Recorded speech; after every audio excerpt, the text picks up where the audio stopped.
And we're live. Daryl, welcome, man. How you doing? I'm good. I'm good. Good.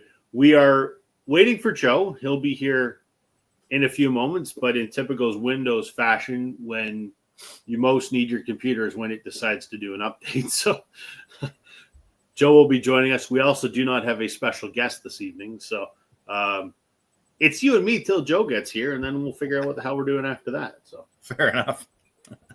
So how's your week going, man? Good? My week is going pretty good. Yeah, we're starting to get that cold weather up here. Right. To the point where hope there's somebody in the audience here that crazy story I was telling you. Oh, man, you got to share that story. It's amazing. Yeah, I got a crazy story. So a friend of mine sent me a news article on Facebook. There's a community further north of where I am. It's the northernmost, I guess, community in Ontario. And as the story goes, a woman went out to go get her dog. Dog had been barking, but then she went out to go get the dog. And she noticed that there was no dog on the leash. It turns out that the dog was attacked and killed by a polar bear. So she saw the polar bear, started running to get back in the house. She slipped and fell, and her husband saw it, and he jumped on top of this polar bear that was going to attack her and continued to attack it until apparently a neighbor shot the polar bear. I don't mean to laugh, but it's just insane. Like, can you picture that? I mean, like, That's I can, you see those cowboys that are riding the bulls, right? I can just picture someone doing that on the back of a polar bear and beating on it.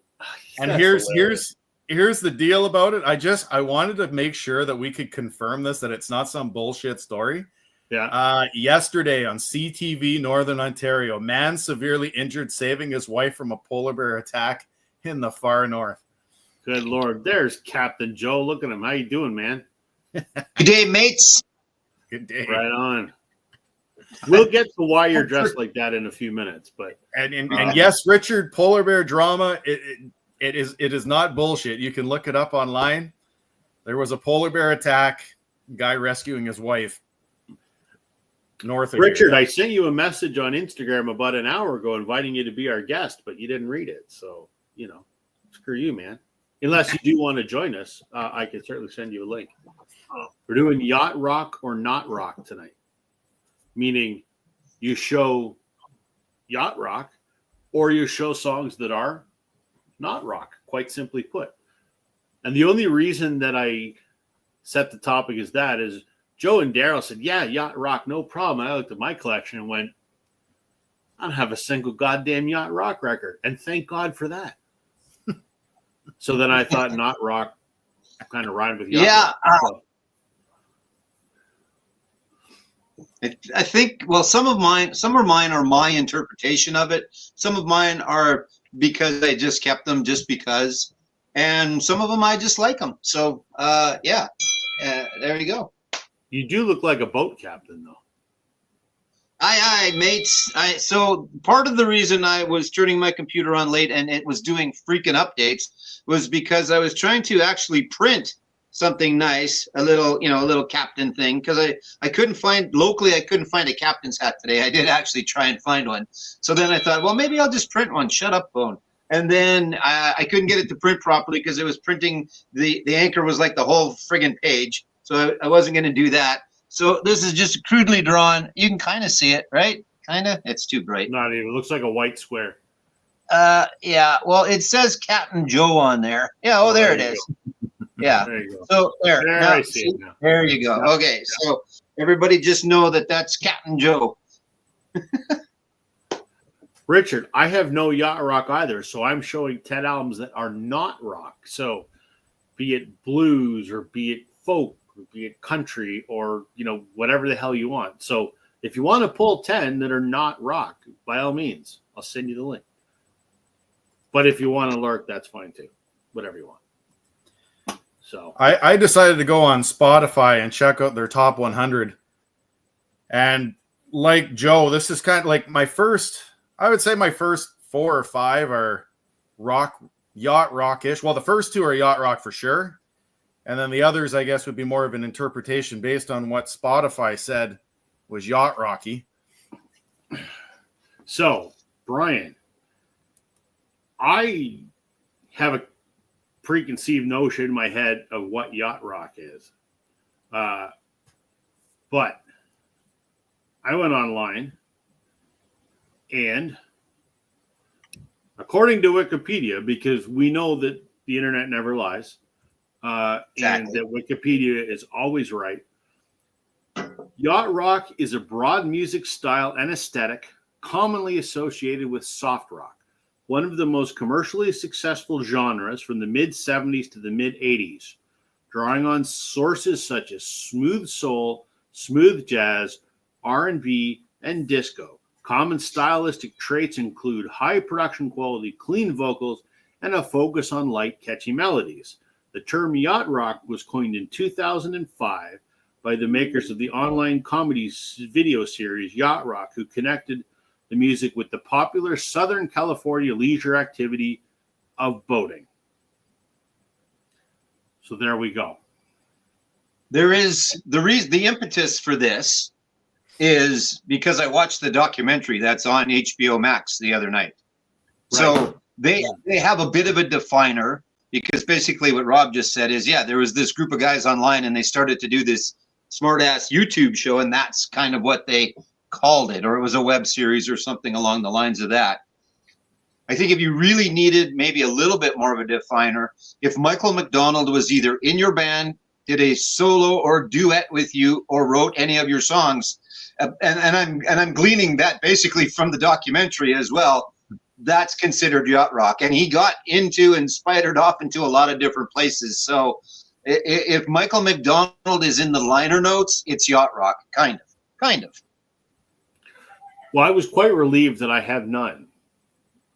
And I looked at the definition of bands that are commonly associated with yacht rock, and I have none. So I'm thrilled about that.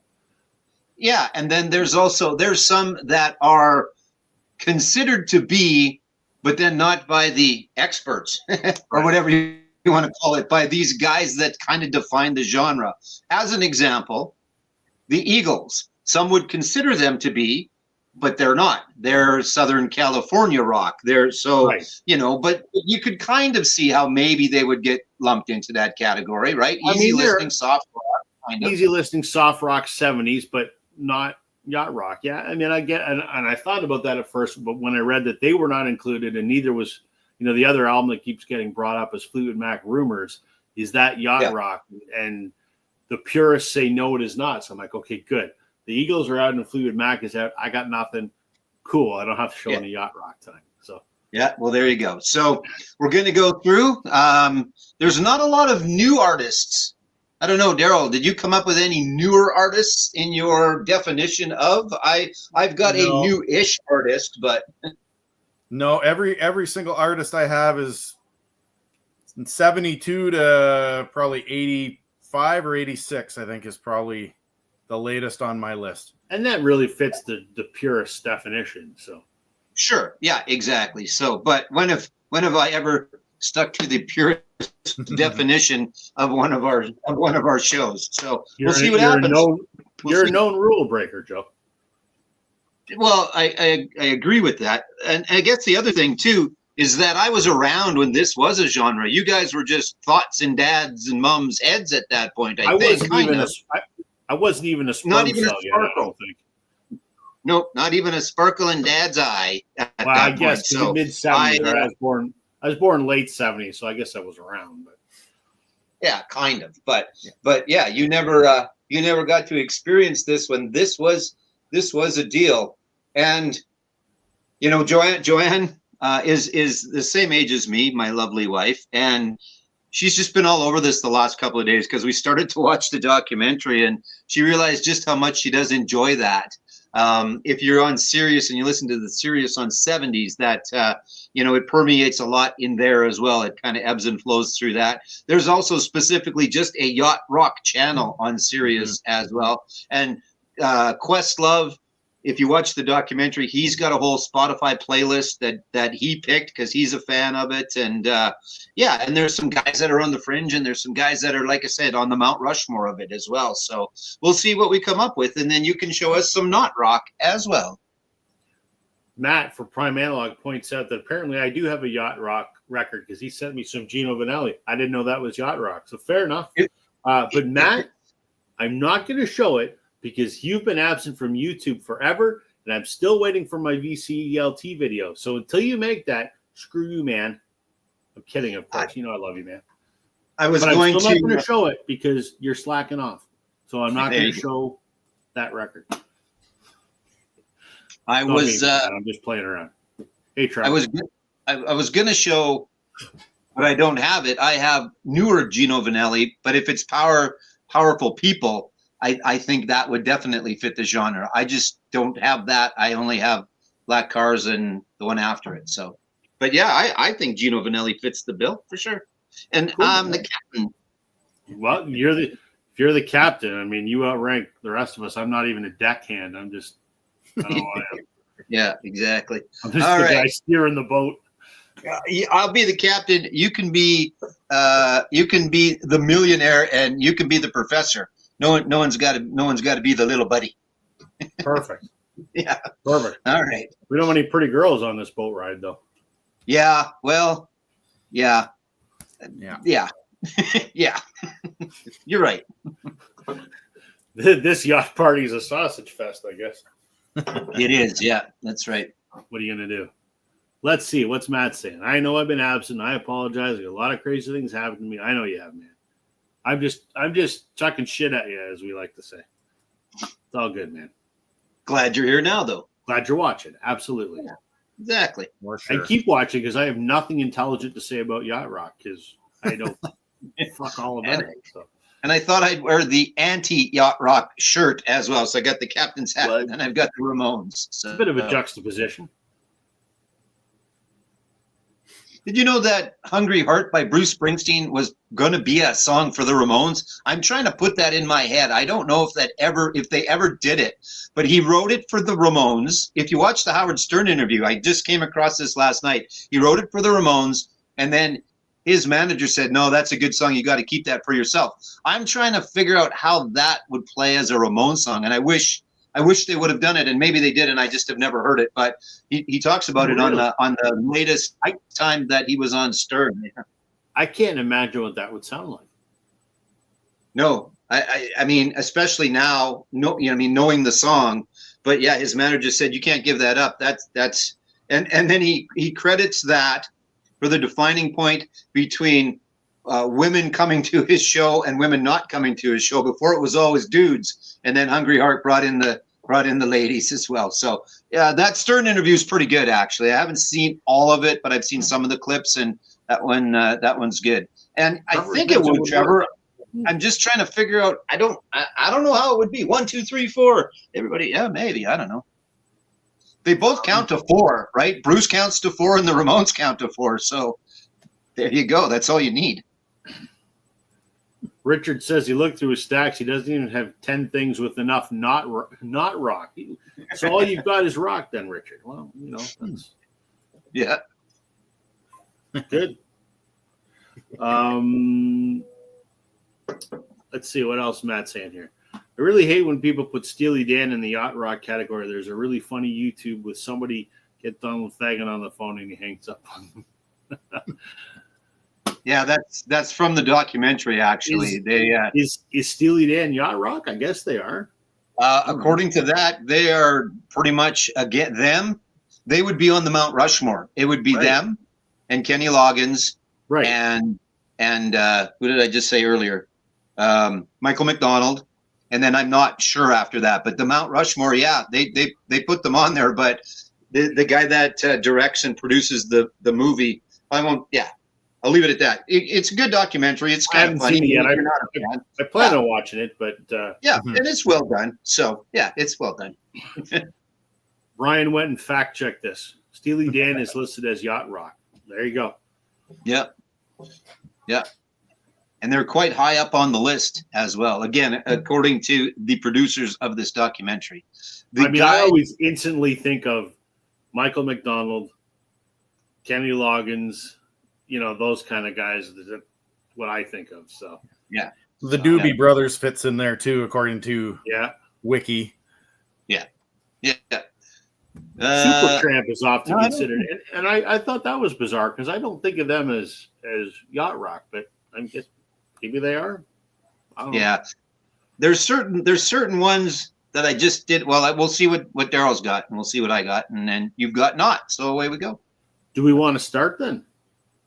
Yeah, we're good to go if you like. Well, Joe, since you're the captain, aye. you got to lead by example. All right, I am going to go with.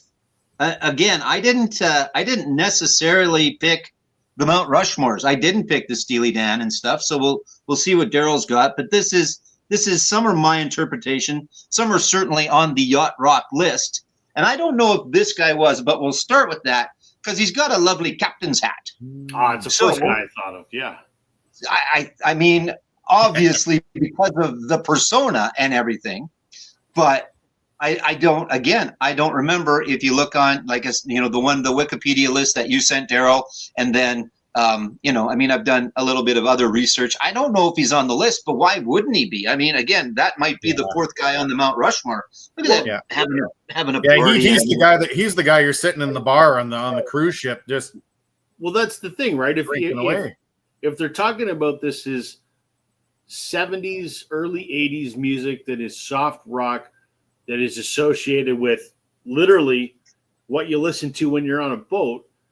I mean, aren't you partying on the sailboat listening to Margaritaville? I think exactly right. There's the hat and there's the boat. So I mean, if nobody else, which again, I'm sure he's got to be on these lists. But if not, we're putting him on our list for sure because I think that's probably someone that almost everybody would think of right off the bat for sure for this. So I thought we'd start off with one of those. You know who I think has the most underpaid job in the entire world? Anyone who is a server at one of Jimmy Buffett's Margaritaville restaurants. Yeah. Anytime I'm in Vegas, I go to Margaritaville for breakfast just because it's on the way to the trade show. But can you imagine working an 8-hour shift and all you hear 8 hours a day, every day is Jimmy Buffett? Yeah, exactly. Shit, there's not enough money in the world, so I don't mind him for 15 minutes or so. Sure. Yeah. God damn. Like I'll hear, I don't have a problem with Margaritaville, and obviously this one's got Cheeseburger in Paradise on it, which is also a bit of a hit. And I would have gone to see him if I would have had the opportunity. I probably would have gone to go and see Jimmy Buffett and been a parrot head and stuff. But yeah, you're right. I mean, that's like, I don't know, another comparison of another restaurant, but you make a good breakfast. Oh yeah, no, in the Flamingo Hotel. So exactly. Yeah, I think I might go in April. I think AC/DC. I think I'm going to be there last week of February, and of course, the days that I'm going to be there, the Eagles are not playing. They're playing the weekend before and the weekend after, but not the days that I'm there. The same thing happened with you too. Yeah, exactly. Is the U2 concert playing though? Because I know it's not the same, but to see the venue, and I mean, at least according to the people that they've filmed, it's supposed to be a very good representation. So yeah, if that's on, you should at least try and get to that, hopefully. But so. Yeah, I'll try because maybe it'll get me out of like a company dinner or something. So yeah, that's right. Yeah, my friend Joe said I have to go, and if I don't go, he's going to defriend me. Right. So yeah, I won't. But gotta do it for YouTube, That's right. Yeah. Right. Exactly. Yeah. Perfect. All right, Daryl, what you got? Well, when Joe suggested this topic, this was legitimately out of my collection. The very first one that I thought of, it was pretty much instantaneous that I thought of this one. I brought this one up a few weeks ago as having, in my opinion, one of the ugliest covers of all time. But this guy, I have a buddy that lives in London, and he's obsessed with this guy. I don't know why he's obsessed. He played this at his wedding, everything. And Brian, this one does not have a yacht on it, but it has a flamingo on it, and that is Christopher Cross. Sailing. What else is on here? Ride Like the Wind is the big one. That's the one, just sitting on that yacht, listening to that. I've got a bit of a glare. I'll have to turn my light down a bit, but yeah, I mean, this was the first one that kind of came to mind. My next record that I'm going to show, I'm not going to spoil it too much, but if I were to do a comparison, they sound identical to this guy. So it's going to be almost like a 2-for-1, but with two different people. So yeah, I went with Christopher Cross. That to me was the obvious choice from my collection, because I actually don't have any Michael McDonald or Doobie Brothers or Bertie Higgins in my collection. So I had to go with that one. I can't now. Don't quote me, and someone can look it up. Brian, I thought he said he did 20 albums. Like, I know of 2 for sure. I thought, and again, that might be out to lunch. I'm not sure, but he made, maybe it was 12. It was way more than I thought that Christopher Cross made, because he's also a big part of that documentary. He I guess that might be another head up on the Mount Rushmore of. But yeah, there was a whole bunch of Christopher Cross that nobody, not nobody, but I guess us that were not big fans never knew about or never bothered to follow up on. So. Richard says he thinks that album defines yacht rock, and Matt says if you have that Christopher Cross album, you've got Michael McDonald, because he sings background on "Ride Like the Wind." He does. So there you go. Okay, my turn, and I am the not rock in that little ticker that's going along the bottom, because as I said off the top, I have no yacht rock. So I'm going to show albums that are not rock. And I'm going to start with an album I love. This is an album called 40 Fingers, Freshly Packed and Ready to Serve, by a band called Chicken Shack. And this is a blues band from England from the mid to late 60s. I think this came out in 1968. And the claim to fame, I guess, is this woman right here is one Christine Perfect, who would go on to marry John McVie and become the keyboard player for Fleetwood Mac for the rest of her career. So as Fleetwood Mac was Peter Green's Fleetwood Mac doing the Peter Green Fleetwood Mac British blues, Chicken Shack was also doing that sort of same flavor of British blues as well. So there you go. My first not rock album is some British blues. I've got a couple albums by them. I have an original press of this as well. This is a music on vinyl reissue. They did a really good album after she left called Imagination Lady that I absolutely love. I've got that one too. It's fantastic. So for my not rock is Chicken Shack. Very nice. Yeah, I think you've talked about those guys before. I think I've seen you talk about them before. So Yep. Awesome. Good. Yep. Let's go around again. Joe. Okay. I pulled a bunch out because we'll see if we get to them all. And then I assumed Daryl and I might have some crossover stuff, but I didn't pull the Christopher Cross one. But since everybody keeps mentioning it, yeah, we're gonna bring out the Pablo Cruz. I thought I had both of their albums, and again, they probably have more than the 2, but this is just the one that I bothered to keep. So again, the whole aesthetic, the palm trees, they just fit the genre, fit the bill, as does the music and the sound.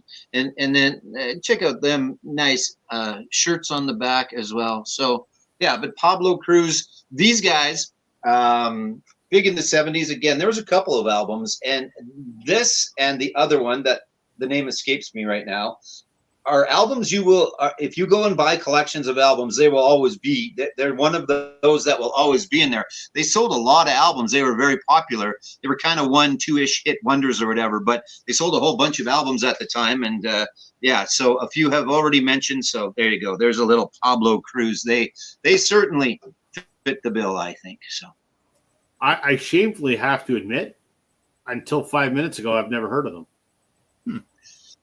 Yeah, they're like I said, they're popular obscure, if that makes sense. Like I said, of collections that I've bought, if they're of that age or of that time frame where there's a bunch of 70s in there, they are always in there. And like I said, who said the naked cover? Yeah, there's one where they're yeah, that I wouldn't want to show even if I had it anyway, but they definitely fit the bill.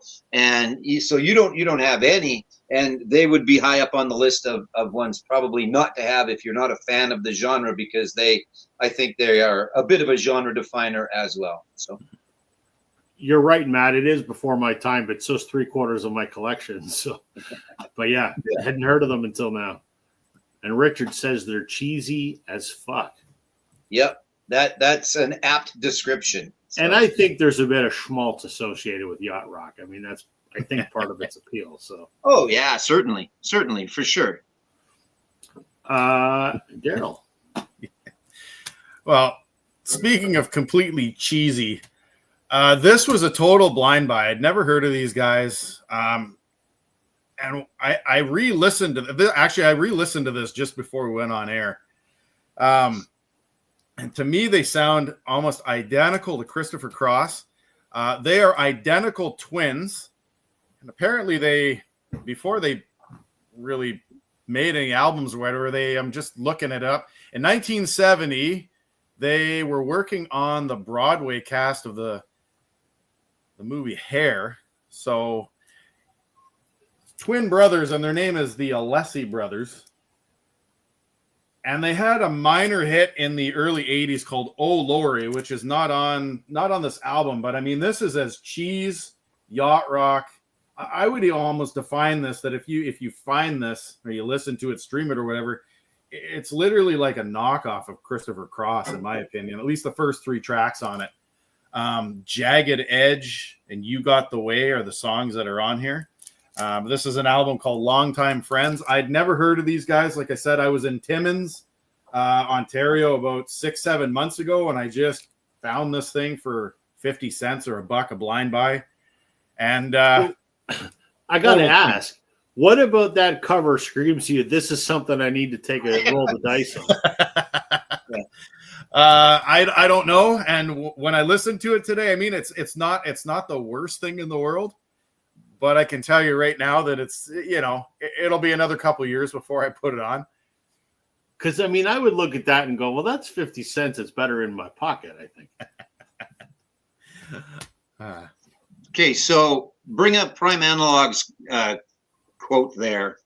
Yeah, and you're right. We are to a certain extent, but that's what I was just going to say when Daryl was finished, is that there are certainly bands that emulated Christopher Cross, because he kicked ass for a couple of years. Like he for what it's worth, for what we think or don't think of the Grammys, he like cleaned up the year that album that you showed came out, and he did pretty well the following as well. But I mean, there's a bunch of bands that wanted to sound like the Rolling Stones because the Rolling Stones were sounding like they were, and those that had an inkling to sound like Christopher Cross, he had a big following, and yeah, I mean, there was a whole bunch of those Christopher Cross. I actually really like that Christopher Cross album. I just think I can't stand the album cover. The flamingo on it. Just, I don't know what it is about that album. I hope that we do an ugly covers album one of these days. That'll be number 1 for me. It's just terrible.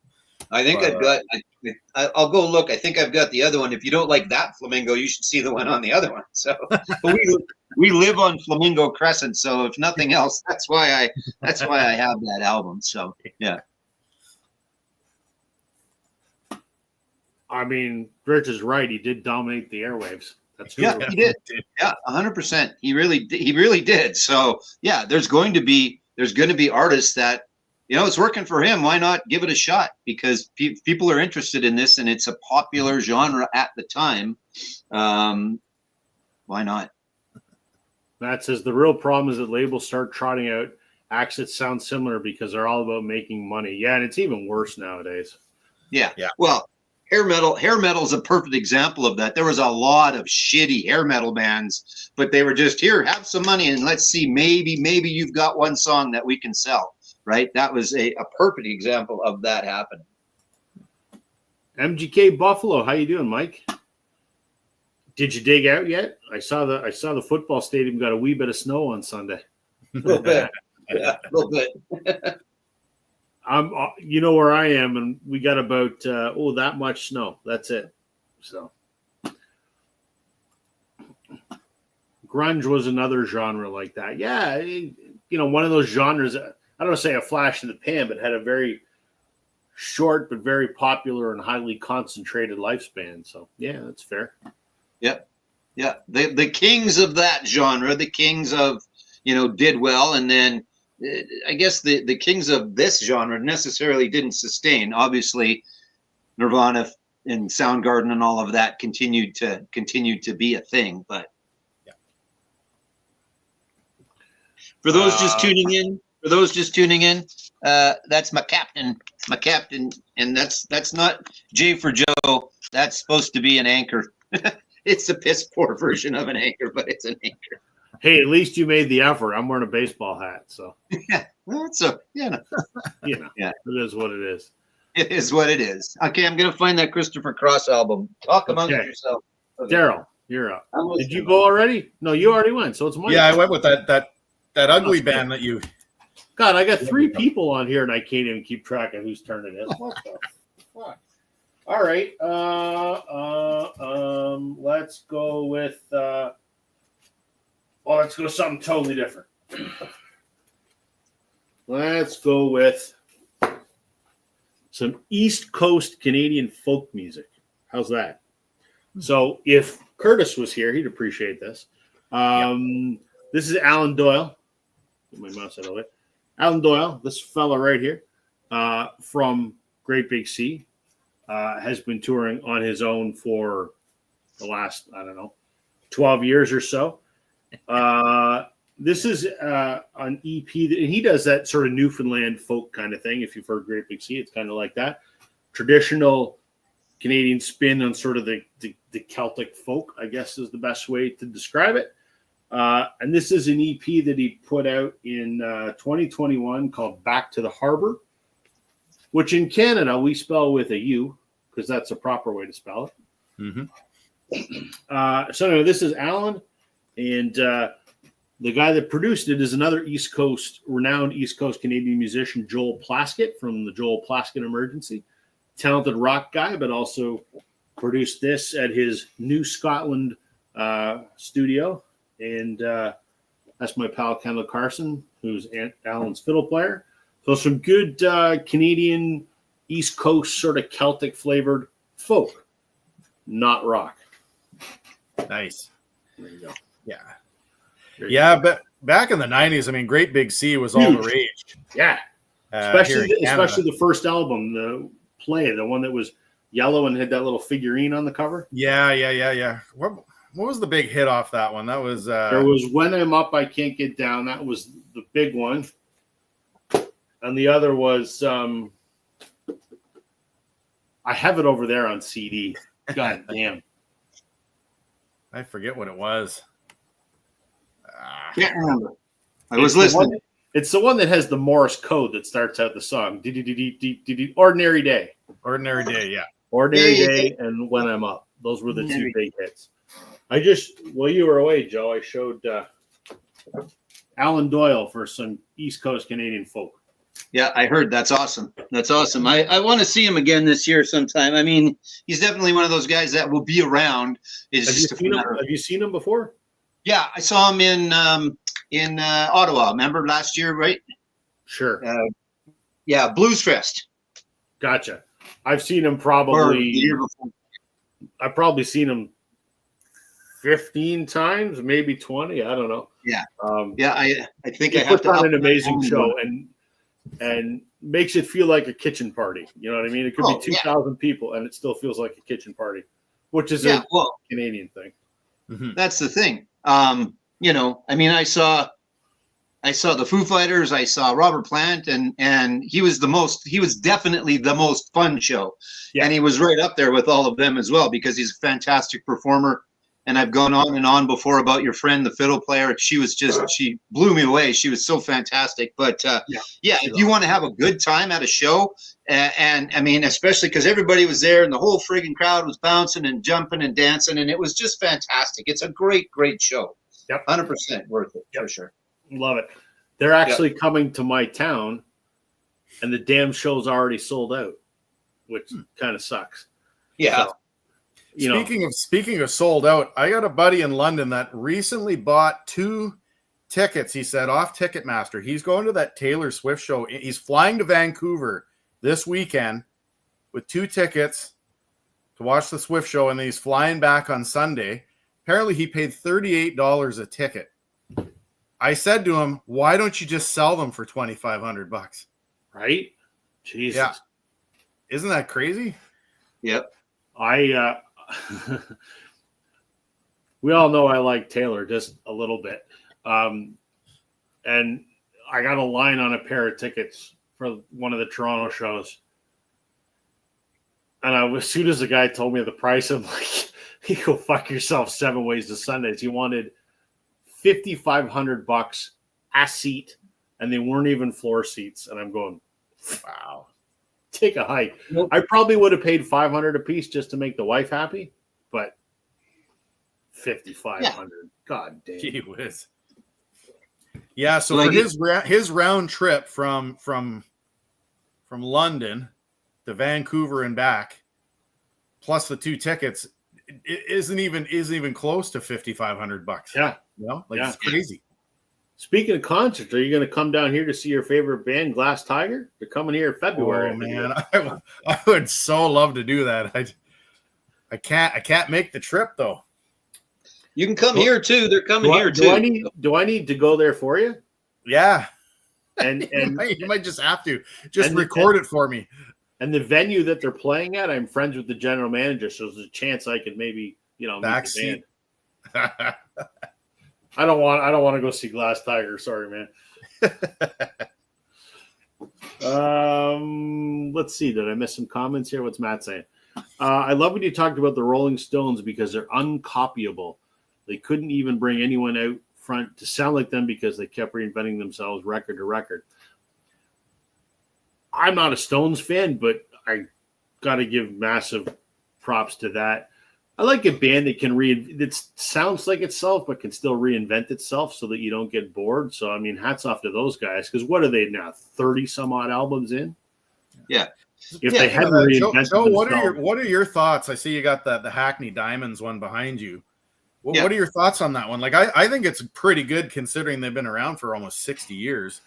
Yeah, it's definitely, it falls into that category. I'm a fan of it, and it falls into that category of, oh man, these guys are still putting music together. What's it going to sound like? But yet I thought it sounded really, really good. I was happy with the album.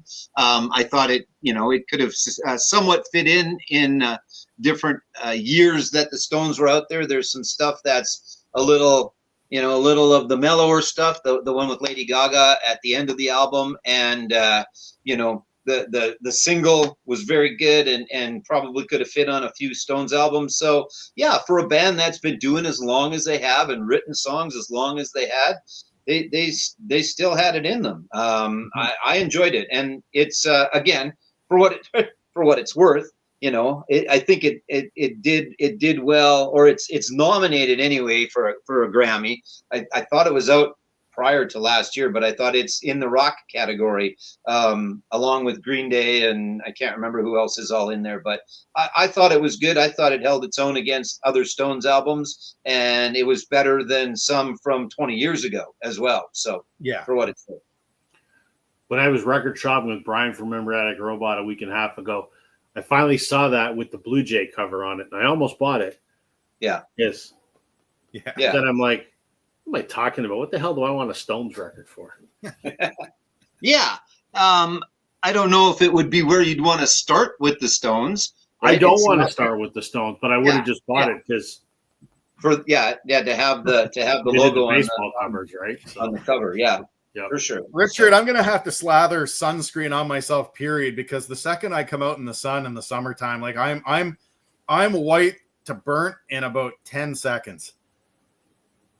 Yeah. And if you lather yourself up, Daryl, the polar bear is going to slide right off. That's right. They can't grab you that way. Wait. Yeah. For those that don't know what we're talking about, go back and watch the beginning of this video for a pretty funny story. So, all right, round 3, I think we're on. Joe? Yeah, I think so. I got too much here. Okay, let's bring out another guy that gets brought up a lot, both in the documentary and then he's on all the lists and that. And I don't know if I would have necessarily. I don't think it's a name that instantly popped into my mind for the genre, but it's Boz Scaggs because I really like Boz Scaggs. Not that I don't like yacht rock. I obviously I've got lots of it, so there's parts of it that I enjoy. But yeah, it. I figured there'd be some duplicates for sure, right? So, Sure. But like Lido Shuffle, and I listened to this album today, and it does fit the genre. It fits the criteria if there is one. A lot of keyboards. I think that's a little bit part of it, but and the mellower sound. Again, I recommend the documentary, even if you're not a fan. I think it's well done, and if I think most of us just like to learn about music, whether it's stuff that we necessarily like or it's our genre or not. So it's well done. But again, another guy that comes up on a lot of yacht rock lists as well as playlists, and again they mention him a bit in the documentary, and I'm not positive, but Michael McDonald might be on this album. I can't remember. I don't think he is on this one actually, but he might have been. So yeah. But that's one that, again, that's another not necessarily a genre definer. There's one that not threw me for a curve, but I don't know if I would have put it in the category if I would have just picked, say, 10, if we would have been having this discussion before I watched the documentary and before we started to talk more about it. I don't know if I would have had Boz Scaggs in there, but I can see how he fits. So yeah, Lido Shuffle, I think, kind of fits that mold. A little bit, yeah. And even, Breakdown Dead Ahead, I think that's on here too. I can't remember. Is that, what else is on here? Lowdown. Lowdown's the other one that's on here. So, yeah.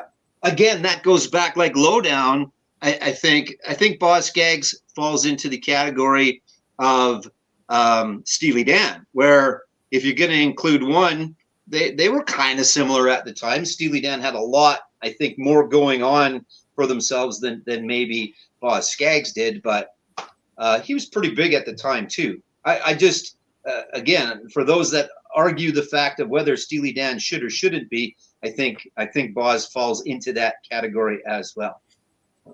Yeah, I find this statement implausible that Brian hasn't heard a Boz Scaggs song. Yeah, yeah.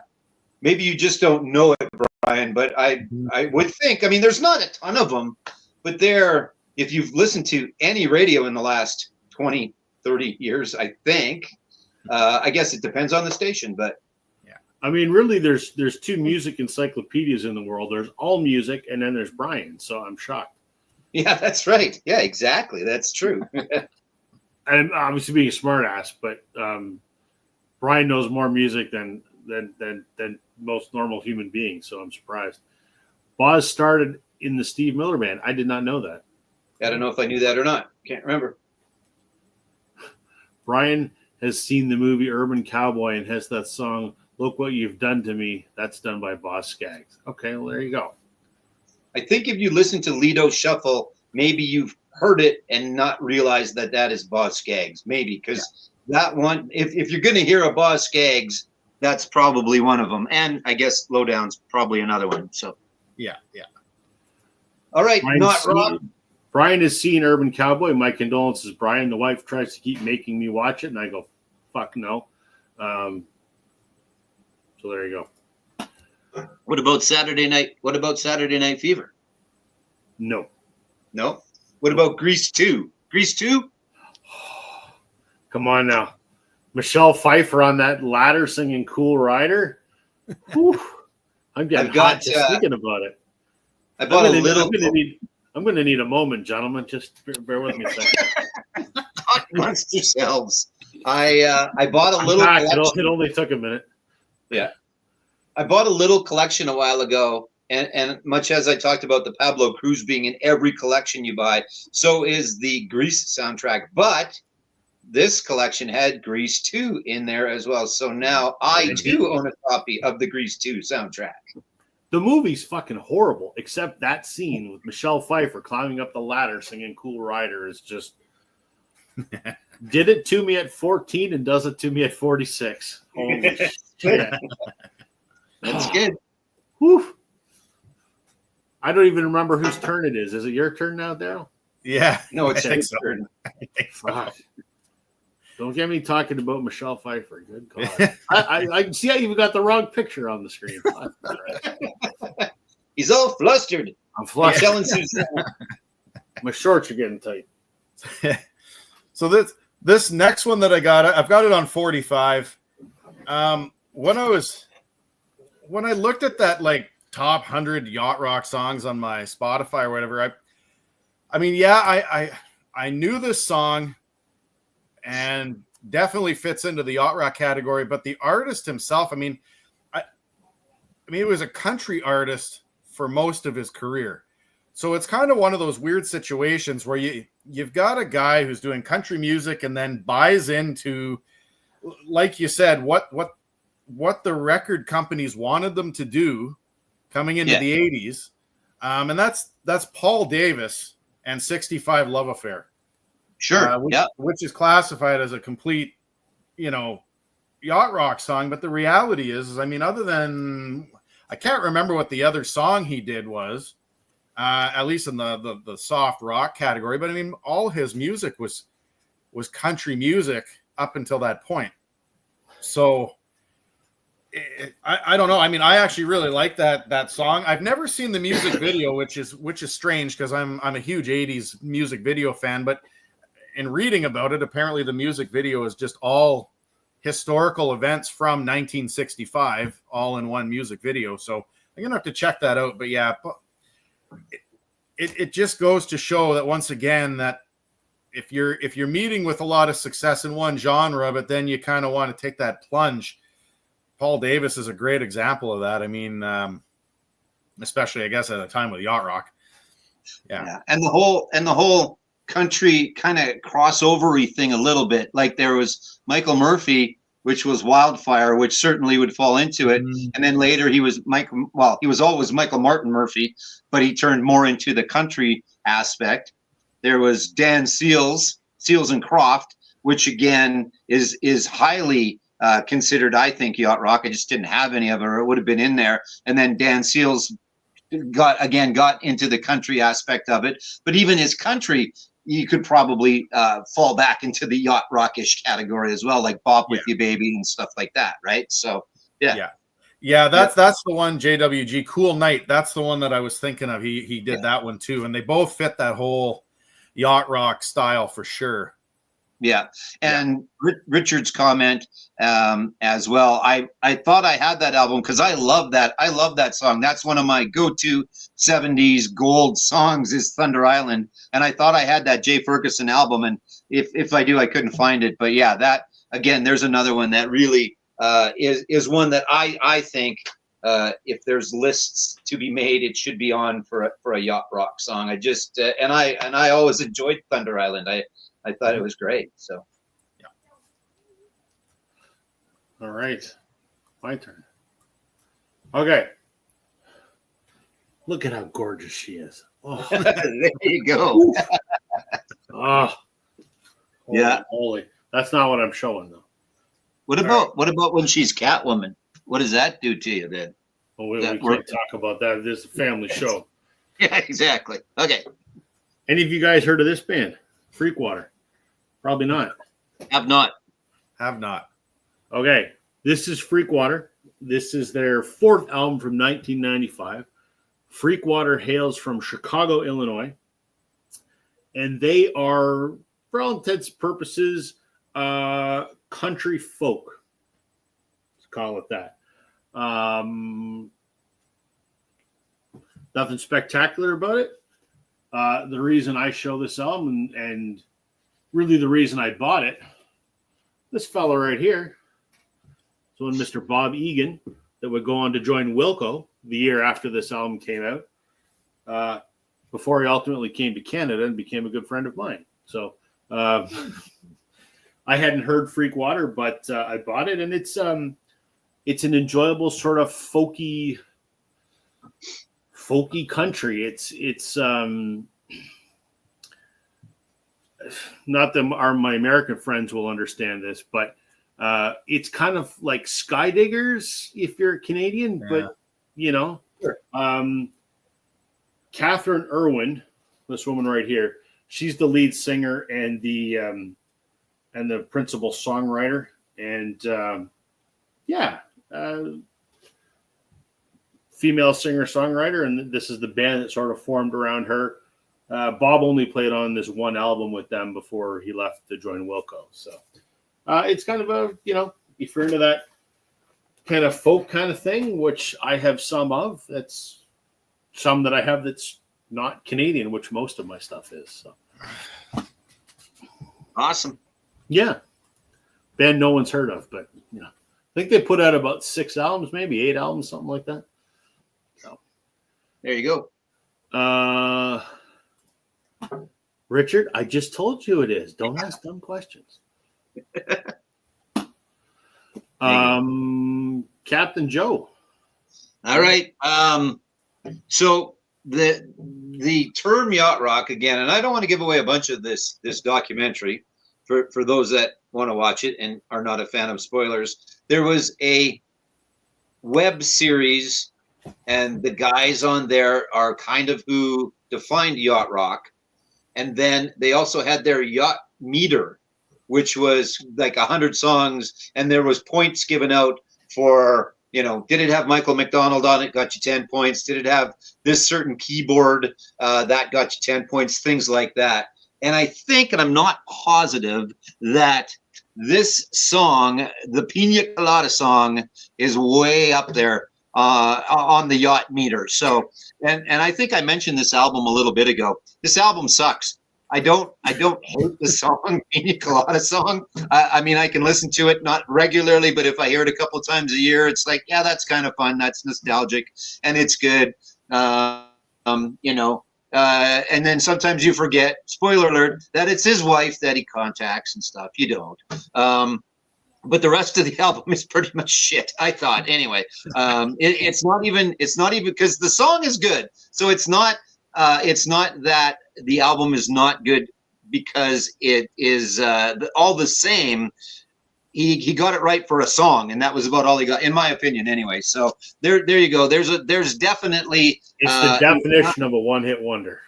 Oh yeah, and there's actually quite a few, I think, that are in this category that were the one-hit wonders. And I'm not going to later, maybe we'll mention some if Daryl doesn't show them that I didn't have that are the one-hit wonders that certainly fall into this. But I'll leave it to see what else Daryl's got. So, but Rupert Holmes and the Pina Colada song. Actually, it's called Escape, the Pina Colada song. if you're getting specific, I don't know if that's going to show. Yeah, Escape, and then in brackets, the Pina Colada song. There you go. And now you're singing it in your head, and you're welcome, everybody. Yeah, he had like some other minor hit with that song "Him." Yeah, but it's not that good. It's not that good. No. I definitely don't. Just saying, there's a great song on the album called "Him." Oh, there we go. There you go. Great minds think alike.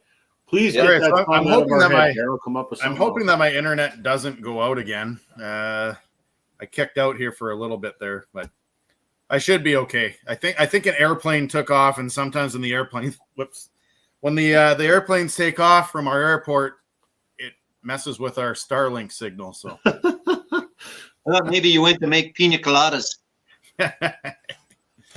All right, so my next one, I would call this more like soft, breezy music. I mean, it's hard to define exactly the specific years of yacht rock.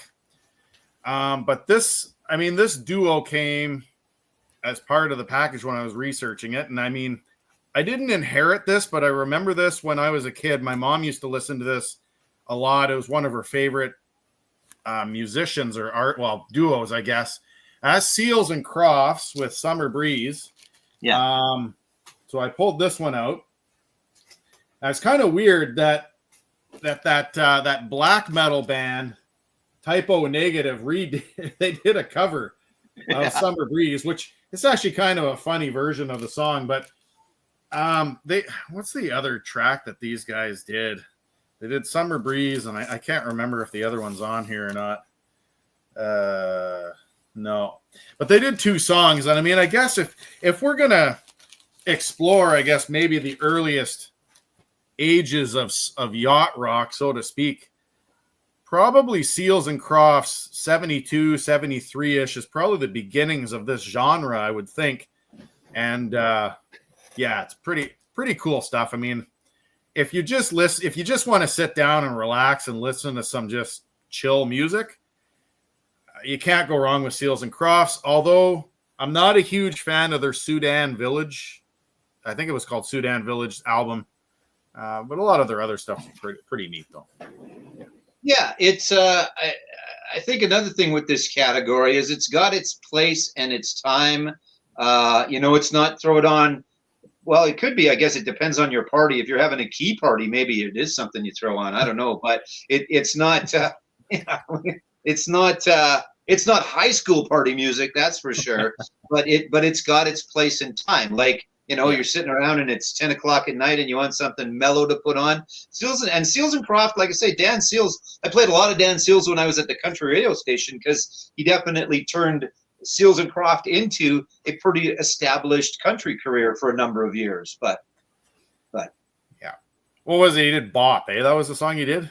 Yeah, Bop was the big one. That's right. Yeah. Yes, yeah. So Makeout music. there you go. All right. I got a couple of those coming up. I'm doing a twofer this time Excellent. because they're both the same genre, but very different within the same genre.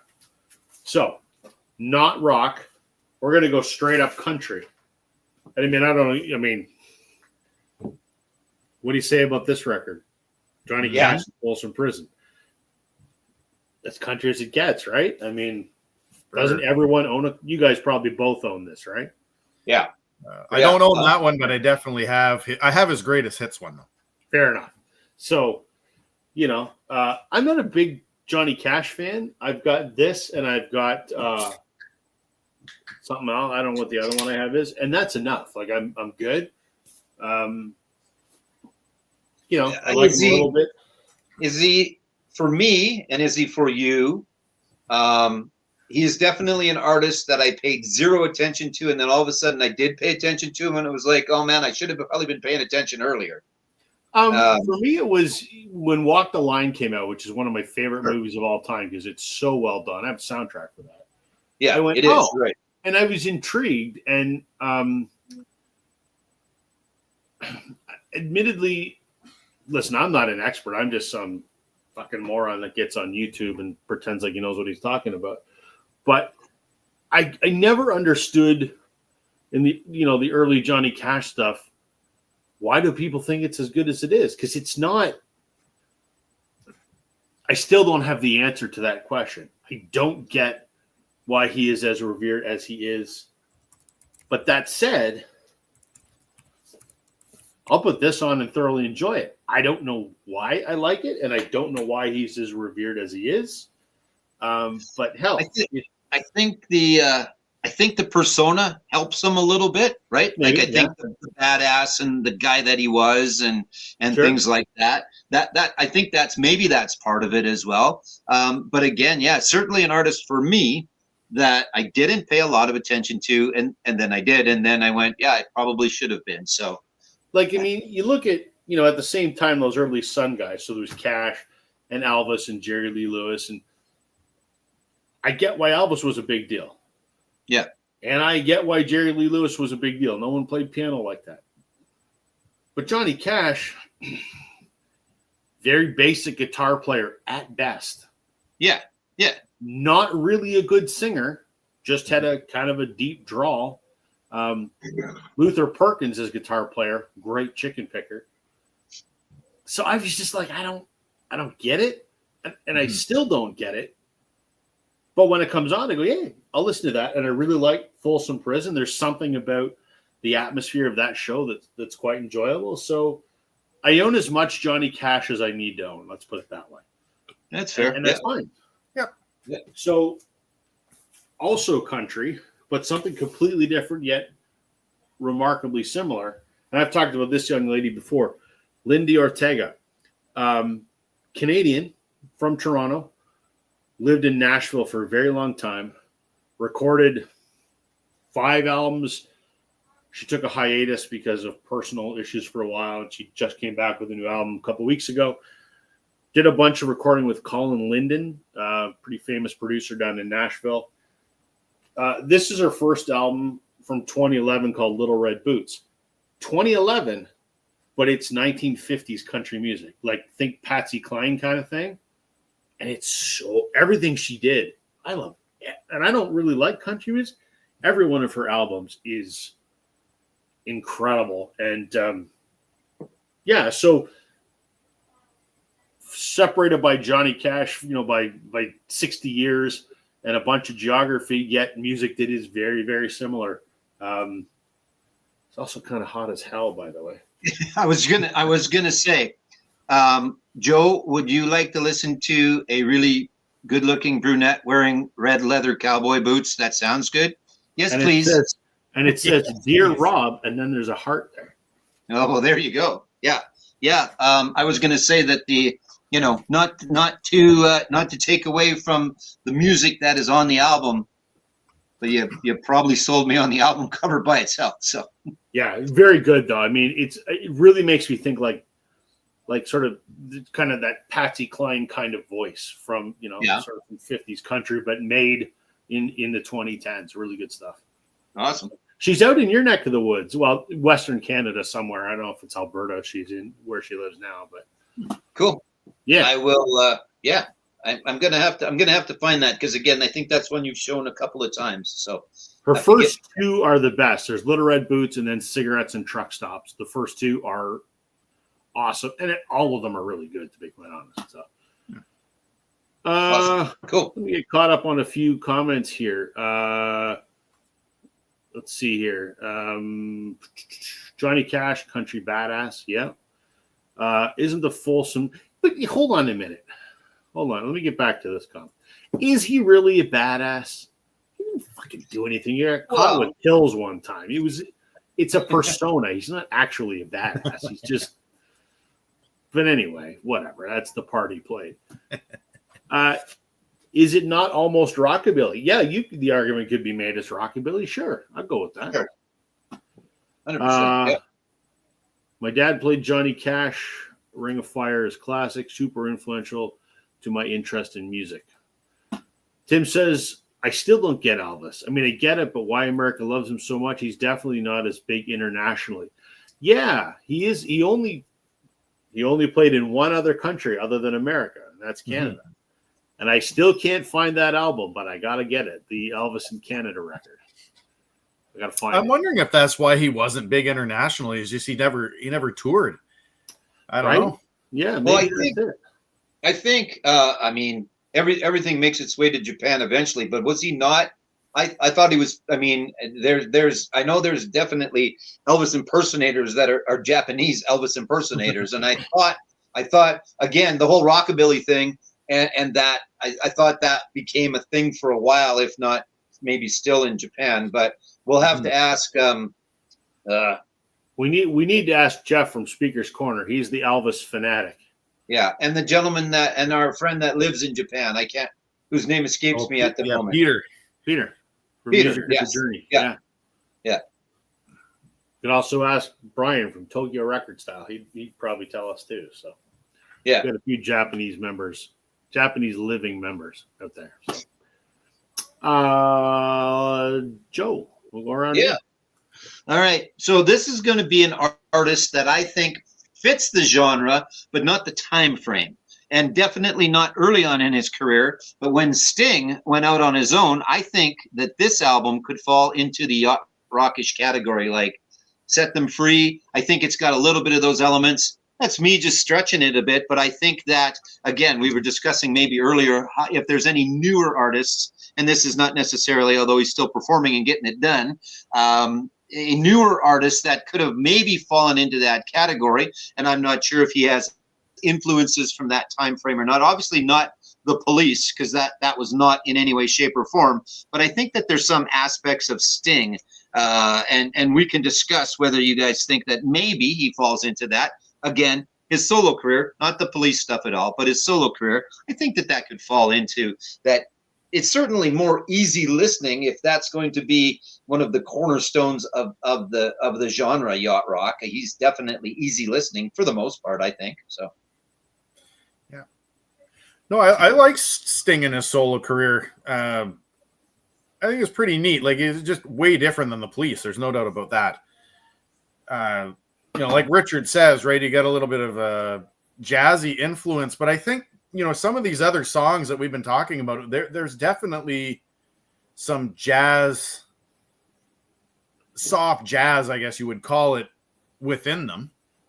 Yes. Which I'm wondering if once again, to solely define yacht rock is hard, but I think one of the things that you read earlier, Rob, was that there is jazzy, the jazz influence. Yep. Jazz influence in it. Yeah, definitely. Like a couple of guys that fall into the category are, at least again, on the lists of and things like that. George Benson with a couple albums that he did, like not all of his stuff, but there's a time frame. Al Jarreau again is another one that they talk about. The Commodores, they talk about, again, their influence, not that they were certainly, they were funk and soul and R&B, but that definitely there was some influence on that. There's talk of, again, Hall & Oates. Are they part of it? Yeah, some of their songs could be, but then again, they were more of a funk soul influence. Yeah. But then if you start to incorporate that and inclusify that, that's probably not a word, but I just made it a word. We're never gonna nail down and say, look, it's these guys and it's this. So that was mine. My wild card. So spoiler alert: there may or may not be a little Hall & Oates coming up eventually. Yeah, and it's our interpretation of it as well. So, and you're right, Brian. It is definitely more jazz, but again, that is supposed to be a little part of the whole yacht rocky thing as well. So, yeah. But there you go. Of course you did, Tim. Fuck. When I met Sting, I got 10 Summoner's Tales signed. Tim, you got to come on one of these nights, because Tim, who lives in Ottawa, has literally met everyone on the face of the earth. You can't name a musician Tim hasn't met. He's told me some stories, and I just go, holy Christ. You're the most skilled stalker that I know, Tim. That's good. Can you put that on a resume? I'm a skilled stalker. You can't put I'm a stalker, but you can put I'm a skilled stalker. Exactly. Have Loggins and Messina been mentioned? Well, they are now. They have been mentioned. They haven't been shown yet. Haven't been shown. So yeah, we'll see. Kenny's up there for sure. I can promise you, I'm not going to show it, because I'm in the not rock category this evening. Rob is in the not rock. Correct. Right. So, Daryl. And for those that just got here, and the Captain J. All right, so I'm going to go with the mid-'70s one-hit wonder type thing. Definitely the beginnings of yacht rock here. I've mentioned this group before. I think I've shown this on the show once, maybe. I'm a huge Paul Carrack fan. I like him as a solo artist. I like him in Mike and the Mechanics. And I mean, the song How Long by Ace, when he was in the band Ace, is a true yacht rock song. I think this is a really cool cover. I'm a huge soccer fan, or football, I guess, if you want to call it that. Pretty neat stuff. And I think that album there is where he got his start, at least on a grand scale. And How Long, I mean, that, once again, it kind of goes with, what was that one that I showed earlier? I mean, Seals and Crofts, and I guess even Christopher Cross. I mean, it's just that mellow, soft, literally soft rock, I guess we would call it, that fits into that time period. So if you haven't checked out this album, though, the Ace, what do they call it? An Ace album. If you haven't checked it out, it's not that bad. Like, it's not a terrible album. So if you had a chance to listen to it, check it out. Yeah, I figured you were going to show that one, so I didn't pull that one out, and it's good. Paul Carrack, we've talked about him. I think we talk about him every week because he's in so many different places, and he's had a pretty storied career. Yeah. Mike and the Mechanics, obviously, for those that don't know, that haven't, and then And he's just, I think he flies a kind of under the radar. Like he's not like a music superstar, but at the same time, I mean, well respected in all three solo artists and the bands that he's in. Yeah. So again, do Mike and the Mechanics fall under that? Because Mike Rutherford's the keyboard player and Paul Carrick's the singer in the band. So maybe they fall into the category. But yes, Toto 100%. Again, if there's it depends what you want to take as your definer. If you take lists on Wikipedia, or you take this documentary that's out right now, or you take some of the playlists that are out there, or if you listen to the Yacht Rock channel 347, I think Joanne said, on Sirius, Toto is all over that. The first album, and then Rosanna and things like that. Now, Toto were some fantastic, unbelievably great musicians as well, and they factor in on that documentary as well. Isn't Steve Lukather in that documentary? He is. Yeah, he's in kind that. Of all over that, because I saw the trailer and he makes some comment about, I play on all these goddamn albums. Yeah, exactly. I played on all. Yeah, exactly. That's exactly it. And most of Toto was almost like the second Wrecking Crew. They just decided, screw it, let's make a couple of albums ourselves. Right. And then they did. Spoiler alert: Toto might be showing up at some point here too. I'm looking for Toto 3. I think that's the red one, right? Toto 3, I think. Toto 4 is the red one. The red one. Yeah. That's the one I'm looking for. I've never seen it anywhere. Yeah. Rich saying Toto has more prog roots, but I think their stuff could push the yacht rock. I don't know. I think that when I think of yacht rock, I think they're almost synonymous with yacht rock. But I am not the expert, because I am the not rock expert this evening. So that's right. Do I know? Which means it's my turn to show something that's not rock. So I'm going to show. What am I going to show? Okay, I'm going to show. Can I do another twofer? Of course you can. Okay, sure. Perfect. We're going to do blues again, but we're going to do a wildly popular subgenre that is known all over the world, and that's Canadian blues. Ooh, there we go. Is that even a thing? Yeah, I can think of a couple. I'm not sure who you're going to show, but I can think of a couple. Actually, Rob, before you continue, I'm just wondering, Joe, could you? I see that Rob took his album out of a sleeve. Oh, he did. I did. Do you know where he gets those from, Daryl? I have no idea. I heard it somewhere in Canada, though. Well, Rob, you tell us, Rob. There's these great. Let me just. I'll even take it out so you can see it even more. Look at this. These are some great inner sleeves I get from Vinyl Storage Solutions out of Winnipeg, Manitoba. For those that want excellent inner and outer sleeves, and box set sleeves, and gatefold sleeves, and 10-inch sleeves, and any sleeve you can think of. VinylStorageSolutions.ca. Use the promo code Northern10, you get 10% off. And I really wish somebody would place a frickin' order, because no one's used my code in the last 6 weeks. Really? What the hell? I know. I was making like tens of dollars a month. And now in the last month, they haven't nothing. Well, what the hell, man? So somebody order some record sleeves. But anyway, I got to make myself big now. Hold on. I've talked about these guys before, the Downchild Blues Band. Not rock, blues. I mean, rock influence, but, bluesy rock. From somewhere in Ontario, I don't know where. These guys are the inspiration for the Blues Brothers, Dan Aykroyd and John Belushi. Aykroyd was a big fan of these guys. I've seen them a couple times. I've met Donnie Walsh, who's kind of the main guy. This is their album Road Fever, which is a pretty good record. I just, in the video that I did when Brian and I went record shopping, I picked up the album that they did with Spencer Davis. It's good. I like it. I think this is probably still my favorite Downchild Blues Band album, though.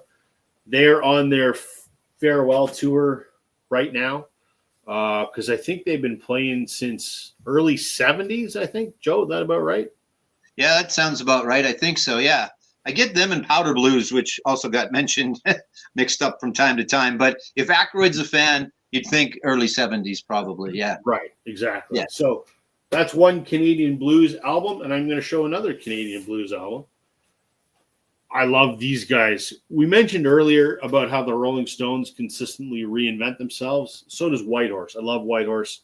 Husband and wife, Luke Doucette and Melissa McClellan. They're in Sarah McLachlan's band. They had solo careers, then they started Whitehorse. I don't think I've ever shown this particular Whitehorse record before. I think they've got like 8 albums, and everyone is a different genre. This is actually 2 EPs, so one EP on one side and one on the other side, and it's called The Northern Soul. And what it is Whitehorse doing their interpretation of Southern blues sort of through the lens of a white person from Ontario. Wow. Sure. Okay. Which you'd go, well, that makes no fucking sense. And you're right. But it's good. Luke is an incredible guitar player. He's synonymous with playing a Gretsch White Falcon, and he has a very distinct way that he plays it, and it works really, really, really well for their interpretation of sort of kind of Southern blues. I know it sounds absolutely absurd. It's a good record, and it looks cool too. Look at that. Yeah. Black Very and nice. white splatter. That's cool. So there you go. Whitehorse and the Downchild Blues Band are 2 Canadian blues albums, not rock. There we go. Excellent. Let's see here. Some yes, you can really save 10%. Northern 10. Wild Storage Solutions.ca. Canadian blues content, CBC. Absolutely. David Wilcox. That's a guy we never talk about, and we should. I don't have any on vinyl. I have some on CD, but not on vinyl. Yeah, for sure. He's I don't even awesome. know if there is any on vinyl. Yeah, there is. Is there? Yeah. Got to get some Bearcat. I think I got 3 or 4. I think I got Greatest Hits, and I've got the one with Lay and Pipe on it. And yeah, there's a little bit. I don't know if it all is, but there's a little bit. So did he do anything outside of Canada, or is that just something we know about? he might be one of those guys where we all love him here and nobody knows him there. Well, I could be wrong. In the comments, Richard, you know everything. Have you ever heard of David Wilcox? Let us know. We're curious. I think he's kind of one of those that wasn't able to hop over the border. I don't think. Yeah, yeah, Powder Blues Band, absolutely. for sure. Yeah. AWG Moore saying the same thing. Yeah. Jerry Doucette. Who's Jerry Doucette? I don't know who Jerry Doucette is. Do you Yeah, guys you know Jerry. You know Jerry Doucette. Mama let him play. Oh, okay. Yeah. Jeff Healy, obviously fantastic Canadian blues guy. Yep. Colin James, right out of Regina, Saskatchewan, Canada. There is a little bit. It's not a huge genre in Canada. I mean, basically living above the home of the blues. Right. It's tough to be, but yeah. I mean, a good blues song would be, my dog got eaten by a polar bear and I almost died. I mean, that'd be a good Canadian blues song. Yeah. Again, go back and watch the beginning of this video, and that joke will make a lot of sense. I got my tongue stuck to a frozen pole. That was blues in any way, shape, or form. But I think the lyric was solid. We got the idea. Yeah. Sorry for that. Wilcox was in Ottawa for a few days, and Tim, you probably met him, I'm sure. Richard says the name sounds familiar, but I don't know any songs. I think the Bearcat was the big one that he had, right? Yeah, downtown. I wonder if downtown, his cocaine habit prevented him from crossing the border. Well, maybe. Yeah, that might have been part of it too. Yeah, that might have been part of it. Downtown came uptown, playing pipe. Yeah, no, yeah. There's a few. If you go and search for it, Richard, I think you'll enjoy it, knowing a little bit of what you listen to, which is a little bit of everything. But I would give him a shot for sure. Find him on a Spotify or something. So, or on YouTube, he'll be on here. Yeah. Oh, for sure. Is he even still around? Is he still with us? I think he is. I think he was at. I think he still does the little Canadian concert summer series stuff. I think he still does. Anyway, I could be wrong, but I'm pretty sure he does. So. Okay, cool. let's see. Music. Oh, I'm gonna see this. Music in the House. I picked up White Horse debut based on your recommendation. Sounds great. Oh, I'm glad you liked it. Good. Their debut, which the one in white on the cover, that's kind of their folkiest of the record. I'd recommend their second album, which is The Fate of the World Depends on This Kiss. I mean, they're all great, but those two are my favorite. But you'd like their first album, Joe, because they do a really good cover of Springsteen's I'm on Fire. Do they? Yeah. Yeah. No, you've mentioned them and the fact that they, have done like in 8 albums, they've done 8 different styles. So yeah, I have to definitely see if I can find a little bit of that. So. And they play in your area all the time. So you can always go see them one of these days. Perfect. Let's see. Is Edward Bear yacht rock or yuck rock? Good question. I was going to show some. I don't think I pulled it out, but yeah, I think for Canadians they definitely fall into the genre. I would put them in there. So, and I actually kind of like Edward Bear actually. So, yeah. Not to be confused with Polar Bear. Correct. Not to be confused with Polar Bear. Because that bastard will eat your dog. That's right. In fact, my Christmas your wife. My Christmas inflatable bear's name is Edward, just because it There is. you go. Yeah. All right. Let's go around again. Joe, show some more. Yeah. Cool. All right. So I think for the most part, most of these bands have been American that we've discussed. Obviously, a little bit of Canadian as well. And where the hell is Sting from? Is he American? Like, are the Police American? Or I think they were always considered to be British, but I think they're actually all American. Yeah. Anyway, because isn't Copeland's American, right? Yeah. I like I said, I think maybe they all are. I know that Sting and Andy might be. They might have been. They might have been Brits. You talk. I'll fact check this here. Perfect. So, with all of that said, we're going to go to the land down under, and we're going to go with their biggest yacht rock export, which is the Little River Band. And I like this cover too. Actually, it's kind of neat. The ladies swimming around. You got a Little River Band as well. Yeah, I just pulled out the greatest hits, and then I listened to it as well today. You know what? It's pretty decent. It's okay. I enjoyed it. I mean, I hadn't listened to it for a while, but Help Is on Its Way, Reminiscing.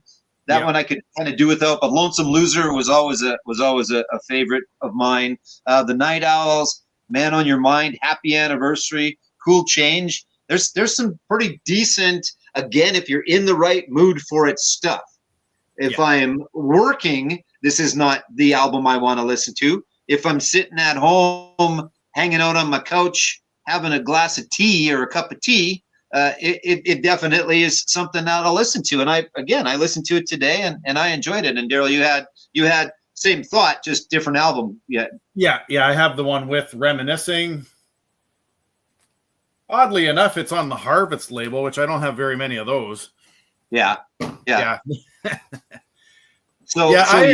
agree with you. I mean, I think of all the songs, Reminiscing is probably the one that's most yacht rock like, but it's also the one that's most annoying. Yeah, that's a great way of putting it. Like I mean, again, if you made me pick my favorite, pick my favorite Little River Band song, it would probably be Lonesome Loser. I don't, I not just because I can relate to it, but it is a great song as well. But you're right, that is the definer for them being a yacht rock band. And if I don't have to hear that one again, I'm good with it. So because it's just I agree. Well, very well put. Yeah. So, the Police, to get back to what you were asking, are an English rock band because they were formed in London, England in 1977. Sting and Andy are British. Okay. Stewart is from Virginia. Yeah, that makes complete sense. Thank you. And the original guitar player before Andy was from France. Well, there you go. And do you know why they call Sting Sting? I don't know. This could be bullshit, but this is my remembering of how I heard it, is that when they used to play gigs, he used to wear this black and yellow striped shirt. So he looked like a bee all the time, so they started calling him Sting. That could be bullshit, but that's the story that I heard. That's why Sting. I mean, it makes sense if it's true, and it still makes sense if it's not true, but I don't know that it's true or not. Well, Mr. Sumner. I'll fact check that while Daryl's Daryl's doing his little talk here. Right. Let's see here. A couple things. Richard says he loves the Little River Band. He's got 8 or 9 albums. Little River Band was also unofficially called Fuzzy Dice Rock. Okay, well, there we go. JWG Moore saw them open for the Eagles on the Hotel California tour. Cool. That would have been good. Yeah. All right, we've already been fact checked here, so this is good. Apparently, that is why he's called Sting. Excellent. Thank you. There we go. One of Little River Band's songs makes me cry every time I hear is "Lady." I think it's called. So there you go. Yeah, it's on there. It's on there. I think they wrote all their own stuff too. Again, a bunch of Aussies, right? Yeah. Yeah. Yeah. There you go. Okay, Daryl. Okay. All right. So another one of these bands that I don't know. I didn't think that they were yacht rock, but hey, we didn't make up the definition. Correct. They got a cool video with a floating teddy bear, which is pretty neat. And I did not realize this until I went out east. There's a vehicle museum. I think it's in PEI, and I actually saw one of these. I did not realize that this band is actually named after a vehicle, and that is REO Speedwagon with their High Infidelity album. I had to go with that. This one that has Keep On Loving You. What else is on here? Take It on the Run. And yeah, those are the 2 big ones that are on here. But I mean, Keep On Loving You's got that. I think it's Keep On Loving You. It's got that teddy bear video and all that kind of stuff. I remember it's one of the first music videos I ever remember seeing. And once again, just chill, mellow stuff. Gets played a lot at strip clubs. Played a lot at strip clubs. Yeah. Same with Take It on the Run. That. So I've heard. That, and you mentioned earlier makeout music, and this was kind of right my high school days when this stuff came out. So I might have snuggled with a couple of teenage girls when I was a teenager, to clarify. But only snuggle to be. Yeah. Clear. Well, yeah. Yeah. Not until the Loverboy came out, there was more stuff going on. REO Speedwagon was snuggling Loverboy, and the Kid Is Hot Tonight. That was right. other music. Yeah. I knew about the car thing, and the trivia for people if they know or don't know. They were named after R.E. Olds, O-L-D-S, who was the founder of Oldsmobile. Yeah. And when he had a car that he made called the Speedwagon, and it was the R.E. Olds Speedwagon, and they've just abbreviated to REO Speedwagon. Yeah. I knew that without looking it up. There you go. There's a lot of bullshit in here that sometimes comes in use. I did get to see an REO Speedwagon, like I said, at an auto museum out in, I think it was in PEI actually. Oh yeah? Yeah, pretty cool though. Cool. Yeah. Cool. Okay. I guess it's my turn now, right? All right. What am I going to show? Well, let me make myself the right size here. Okay. I'm going to show, what am I going to show? I'm going to do another twofer because, I'm running the show. We're going to go not rock. We're going to go pop this time. We can do some pop. We're going to go with the band that I think wrote the most perfect pop songs ever, ABBA. Did they write a bad song? I don't think they did. I mean, the string of hits these guys had were awesome. And, Bjorn and Benny wrote some fucking incredible songs. I think the reunion album was a little bit of a letdown, but this is probably my favorite, Super Trooper, but I guess I like them all. So not rock, pop, and the other not rock, pop, I'm going to show is, I guess this. There was a country version of this and a pop version of this, but we'll go with Shania Twain's "Up." Follow up to her massively successful "Come On Over." This came out in 2002, and this had I don't even know what the singles on here were, but I like it, and I like her Mutt Lange stuff. The 3 albums she did with Mutt Lange, I think, are great. I think Mutt Lange's a wicked producer. Yes, she could sing back then. I don't think she could sing worth a shit now. But if it wasn't for Mutt Lange, we wouldn't know who she is, I think. But a great country pop record. So not rock, pop. And she is smoking hot on that album. Oh. that cover. Yeah. There you go. I know. I have her most recent album where she's nude on the horse and it's autographed. Before they tore it down in Timmins, I actually got to go to the Shania Twain Museum they had there. They tore it down. Why? Yeah, I don't believe it's there anymore because they reopened the mine and they've open pitted it. Ow. Yeah. How dare they destroy such a national landmark? You know what? It's fun. So, yeah, I guess I shouldn't be critical, but I have zero respect for her now. Like, she's doing the Las Vegas residency that's gone on and on and on and on forever. She can't sing for shit anymore.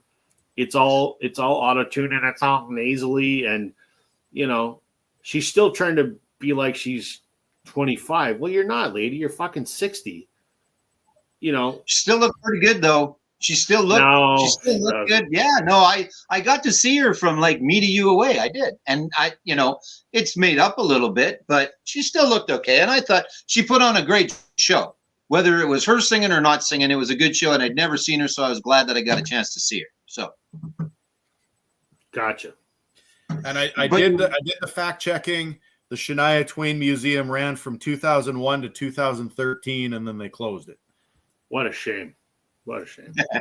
I was pleasantly unsatisfied by that ABBA album because I was really looking forward to it because I do really enjoy their music. They are certainly what they are, and you have to take them for what they are. And I was really looking forward to it, and then it kind of sucked. I don't know. I was just anticipating this. Man, you've had all this time, and you were pretty damn talented guys and girls. But really, it was the guys, right? I mean, you can't take away from the ladies, of course. But so it was a big disappointment. It was the opposite of where we were talking about some of like the Stones album or Green Day, or these bands that have been around for forever. Now there was a larger stretch, obviously, for ABBA to a couple years ago to back in the heyday. But yeah, it was just disappointing, unfortunately. I've heard good things about the tour that they did, like the virtual tour and stuff that was out there, but. Yeah. So I've thought about that a lot, right? And I wonder, is the reason that album is kind of lackluster, is it because 28 years or whatever, 38 years or whatever the hell it was, did we hype our expectations too high? Possibly. Yeah. Did Bjorn and Benny really want to do it, or they just said, you know what, fuck it, let's just throw it out there? Because if I get the impression, and I could be wrong, this is completely unfounded, if they really gave a shit about it, they would have toured the damn thing in some capacity. But this virtual tour is horseshit. I'm not paying to go see a hologram. That's ridiculous. Yeah. So I don't know. They don't need the money. They've made bazillions of dollars off of the musical for Mamma Mia and just the renewed interest in their catalog because of Mamma Mia. It didn't need the money, so I don't know. I don't know. It kind of maybe to me felt like their heart wasn't in it. I don't know, or I don't know. Yeah, no, it was disappointing, unfortunately, for sure. Yeah, there was nothing that it just kind of felt like the magic wasn't there, for whatever that is. So agreed. Let's see a few comments here. Richards wished he had seen ABBA live in their heyday. Yeah, me too. It's layered in that schmaltz and that cheese, but I would have been all over that because I just think they were friggin' incredible. I'm really digging the first two ABBA records lately. Lots of glam mixed in with the pop of schmaltz. There you go. Yeah, it's a great way of putting it, for sure. I was one of those that I remember vividly the first time I heard an ABBA song. It was a video on Much Music, and I don't even remember which video it was. It was white, and they're basically just on a white screen. You know, I don't know if it was Waterloo or it doesn't matter. But I didn't know who ABBA was because I might have been maybe like 11, 12 maybe. And whatever song it was one of the big hits. I was just like, holy shit, what's this? Like it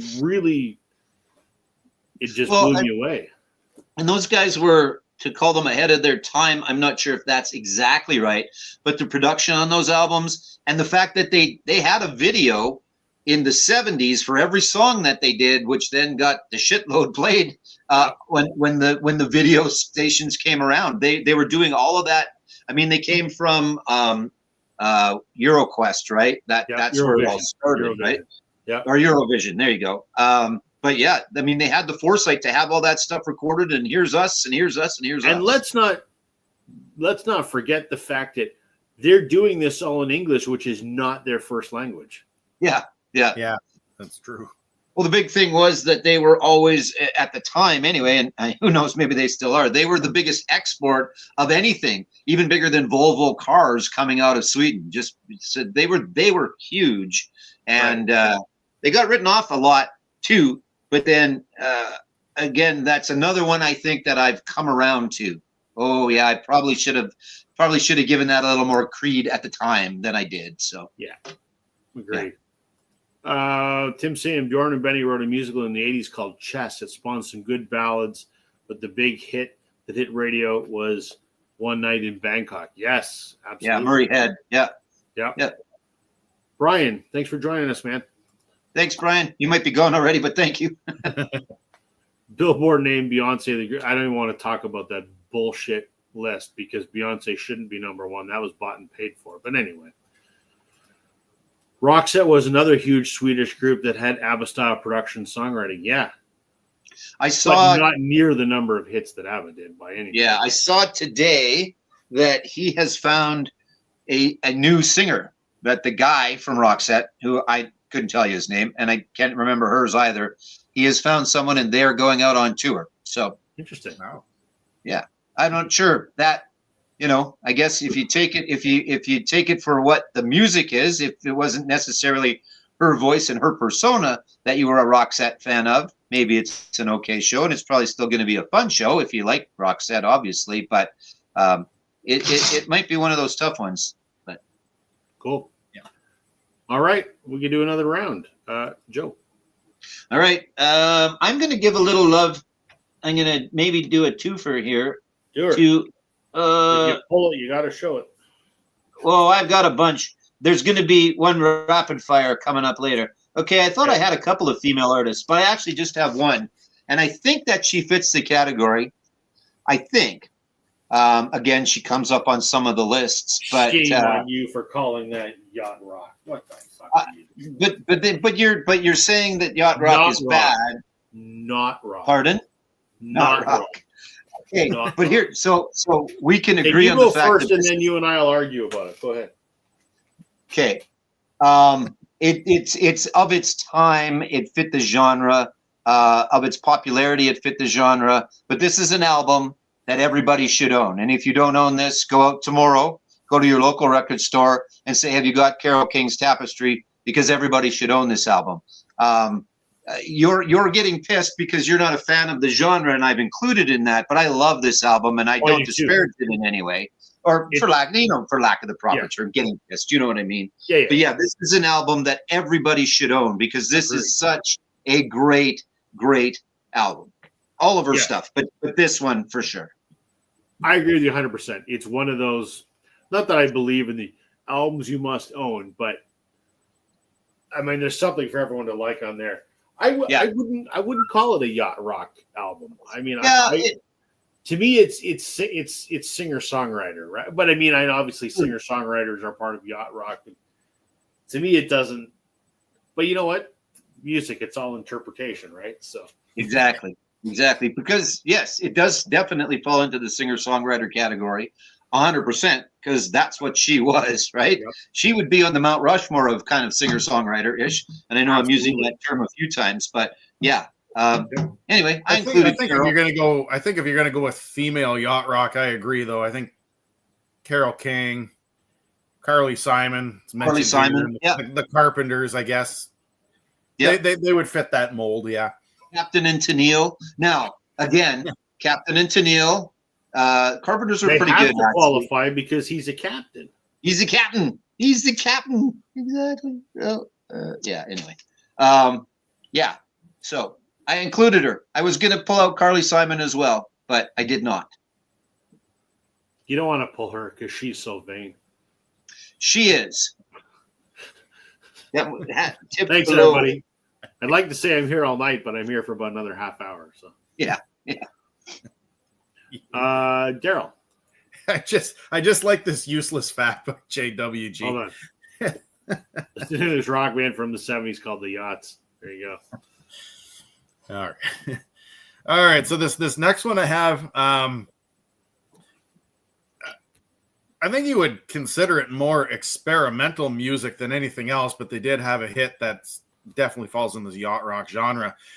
It's more synonymous, at least the pre-song that leads into this is more synonymous with the Chicago Bulls than anything, and I think that's the only reason that this band ever became popular. And that's Alan Parsons and Eye in the Sky. Eye in the Sky fits that mold, but I mean, everybody knows this from the lead up to it, right? With that serious track, Chicago Bulls and stuff.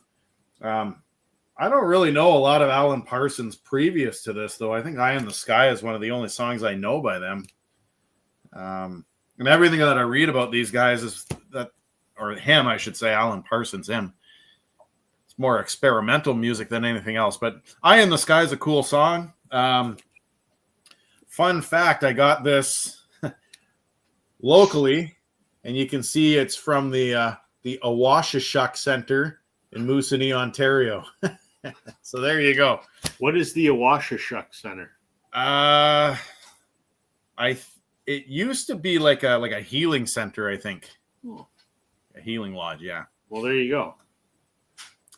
All right. Hey, they say music heals. Can't go wrong with that. That's true. That's right. I'm going to show a couple records now. I can do another twofer because, I can. I think. I want to show a twofer. Let's see. Let's do that. Twofer. Maybe it might be a threefer. Depends how this goes. Everybody kind of knows Americana as a genre, especially if you watch Sam St. John's channel. And we talked about this on one of our Canadians talking about Canadian music. There is kind of a Canadiana genre that is, that same sort of rootsy kind of thing that is Americana, but it also has sort of the it resonates with the Canadian cultural experience. So to that note, I have picked two, which I think are both fantastic. Do you guys know Blackie and the Rodeo Kings? Yep. Super talented guys. They've been around for 20 years, probably, I think. It's three guys. It's Colin Linden, famous producer all over North America, does a lot of stuff in Nashville. Stephen Fearing, who is from where I live but now lives out west, and Tom Wilson. Tom Wilson also tours solo under another moniker, Lee Harvey Osmond, and does sort of folk music that is kind of honors his native heritage. And prior to that, Tom was in a band called Junk House in Hamilton in the 90s. It was kind of, that 90s kind of grungy kind of rock. But, I mean, I stopped short of calling this a super group, but all these guys are pretty renowned here in their own right. But they're sort of a Canadiana collective that has been making great sort of Canadian roots music for a long, long time. This is their album from 2020 called King of This Town. All of these guys are great songwriters, so they each sing their own songs they've written, and it's really, really good stuff. If Too bad Brian from Embryonic Robot wasn't still watching because he actually gave me this. This was some VCLT from Brian. So I have a few of their albums. I've seen them live. I've met them. Great Canadiana, if you will. And then I'll follow it up with another Canadiana record that's really interesting.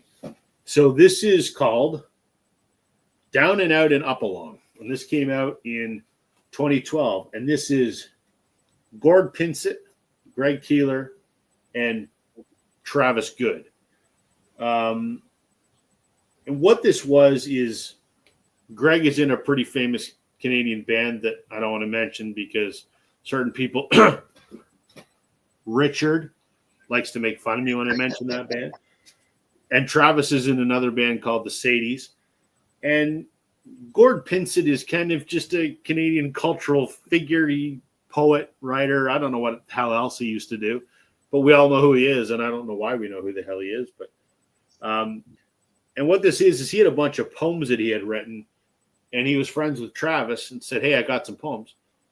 And Travis is good friends with Greg, and they said, let's put them to music, which is what they did. It's very similar to what Billy Bragg and Wilco did with all of the Mermaid Avenue kind of thing. So this is kind of a Canadian or rootsy kind of take on poems written by Gordon Pinsett. It's interesting, but it's really, really good. If you like the Sadies or that band that Greg's part of, shut up, Richard, you would enjoy it. So there you go. Saw Blackie and the Rodeo Kings in Ottawa last year, and Daniel Lanois played with them as well. Oh, that would be cool. That was very good. Yeah, it was really good. So awesome. I got a picture of me with all three of the guys from Black Air and the Rodeo Kings. And Tom Wilson was just the nicest dude ever. He was so good. Had a Junk House is furry hat on and good dude. Yeah. So. That Junk House album was great. That first one, I mean, there was other good stuff, but yeah, that Junk House album was always a favorite. So I heard Shine by Junk House today. We always play songs before school starts and then one at lunchtime to get the kids to class. And somebody requested Shine by Junk House. Awesome. What happens? That's cool. That's cool. I have a really quick Black in the Rodeo King story. So I was like a year or two out of university and I was working in a paint store. And I was the guy in the back tinting the paint, and someone was out front working the counter, and a customer had ordered something, so I tinted it and I brought it out, and I go to hand it to the guy, and I look at him and go, "Holy fuck, you're Steven Spearing." He goes, "You know who I am?" I go, "Know who you are?" I said, "I'm like the biggest Canadian music nerd around." I go, "Yeah, you did this and you did this, and I saw you 3 months ago in concert." Blah, blah, blah. Just weird, right? Like I'm at work and I walked through the door and here's this guy that I own some of his albums standing at the freaking counter. It was weird, bizarre, nice dude. And then I met him later on when I was at a Black and the Rodeo Kings concert as well. But. Awesome. A few comments here. Let's see. Billy Ocean. Yacht rock, yes or no? Yeah, maybe not necessarily the later stuff, but Love Really Hurts Without You and that time frame of Billy Ocean, I'd probably throw them in there. And yeah, I think so. Okay. Once again, I can't speak on behalf of this because we might be talking about Billy Ocean soon. Fair enough. A place that defaces album sleeves. Speaking of album sleeves, I highly recommend vinylstoragesolutions.ca. If you use promo code Northern10, get a discount. Canadiana songs about polar bears? Yeah, especially the ones that eat your dog. Again, go back to the beginning of the video. There's a hip song, Charlie the Polar Bear at the Mall or something, isn't it? I can't remember exactly, but there's a hip song that's got about a polar bear, or at least it's got polar bear in the title. It's one I am not completely familiar with, but there is something about a polar bear in a hip song. Gordon Lightfoot sang about roaring rivers and golden wheat and other Canadian-only experiences. Yes, sir. That's why he is again, to use the Mount Rushmore analogy, if we had one, he'd be the first face we'd carve into it. Yeah. Richard, I don't know what you're talking about. I've never heard of them before in my life. Any conversation about yacht rock has to include the band Bread. Well, you got to blame Joe and Daryl because I'm the not rock category. So if they don't bring it up, you got to yell at them. I don't think it's in the pile. It was definitely going to be one that was in the pile, but it never made the pile. It's not in my pile. I could probably reach behind me and grab it, but oh yeah, it's here for sure because I like bread. Yeah. I really like bread, especially when it's freshly baked right out of the oven and the steam's coming out of it, the butter melts. Really good. Really good. All right. You want to do a lightning round? Because we got 10 minutes left. So sounds good. It doesn't have to be lightning. It could be like slow thunder if you want. But well, no, because I got about 10 still. So let her rip. Yeah. So again, into the category of one-hit wonders. You might remember the song Magnet and Steel by Walter Egan. I think that fits the category. That's one. This is a song, another one that I really like, a one-hit wonder, John Stewart and Gold, When the Lights Go Down in the Cap. That song, in case you didn't know the song, Gold, there's that one. And he used to be in a band, and I can't remember who the name of the band was, or maybe Stevie Nicks did something with him, I think. There's some sort of Stevie Nicks part of anyway Sanford and Townsend, Smoke from a Distant Fire. I think that definitely falls into, again, the time frame as well as the genre. There was a lot of Loggins and Messina. We talked about them earlier. There was a couple of duos. I think Simon and Garfunkel. Again, where do they fall? They might have fallen, and maybe Daryl's shaking his head because he's got some Simon and Garfunkel coming up. No, maybe. I don't have Simon and Garfunkel, but I do agree. I think some of their music definitely fits that category. It could a little bit, yeah. These guys got mentioned earlier. Poco. Again, are they more the Southern California rock, or are they more yacht rock, or are they a little of both? But I think Poco kind of fits the bill a little bit. I have that. Cat Stevens. I think Cat Stevens definitely fits the bill. And I'm not sure why I pulled specifically T for the Tillerman, but I pulled out specifically, because I think, Wild World is on here, and I like that song. It's good. Here's a guy that I don't know if he was on a lot of the lists. And again, I don't know if he necessarily should be considered, but he wrote a lot of songs, and it's Barry Manilow. He's definitely in the mellow rock category. He's definitely got lots of hits from the time frame is right. So again, my interpretation. A little Dreamweaver by Gary Wright. I think that certainly falls into the category as well. So there's another one. Again, one hit wonder. Gary Wright, what band was he in? Somebody tell me what band he was in, because I think he comes from a band. Al Stewart in The Year of the Cat, and Time Passages. Couple of hit wonders out of Al Stewart might fall into that category. Someone mentioned Edward Bear earlier, and I did actually pull one of their albums out. And then last, for me anyway, and there was lots, and we didn't even show Kenny Loggins, and he's a Mount Rushmore of this. And we didn't show any Michael McDonald, although Daryl's coming up still. America, I think, as well. And again, I like a lot of these bands. Do I like a lot by a lot of these bands? Not necessarily, but I do like a lot of America. They had a lot of good stuff. And I could have kind of went on, but I didn't. And there's a few bands I want to mention if Daryl doesn't show them. Done. Okay. There will be, just for the record, there will be no Michael McDonald. There will be no Kenny Loggins, and there will be no Bertie Higgins on my list. So yeah, so that's the thing. So this category, again, when you watch the documentary, those guys are like the impetus of the whole thing, and we just didn't show any. I mean, I've got some Doobie Brothers. I don't know if I have Michael McDonald's specific solo album, but anyway, go ahead. Yeah. All right, so speed round. I'm going to go with some big guns here, I guess, some that have been mentioned in the comments. So, Rob, here's your total 4. Yeah. Red cover. Yep. This doesn't have the song that I wanted, though, which was I'll Be Over You, which is the one that reminds me of Yacht Rock. But this one does have Rosanna and I Won't Hold You Back. Doesn't it have Africa on it too? Yeah, I think so. Yeah. So that's all Yacht Rock.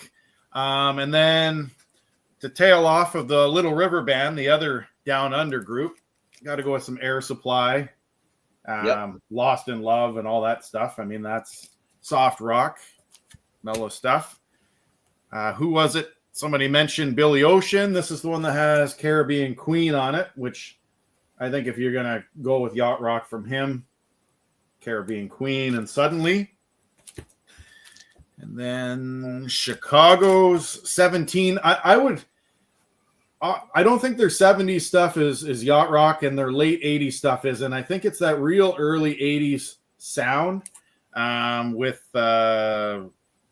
If She Would Have Been Faithful and stuff like that, right? That's more along the Yacht Rock stuff. And then to finish it all off, Northern Vinyl Guy's favorite duo of all time, and that's Daryl Hall and John Oates.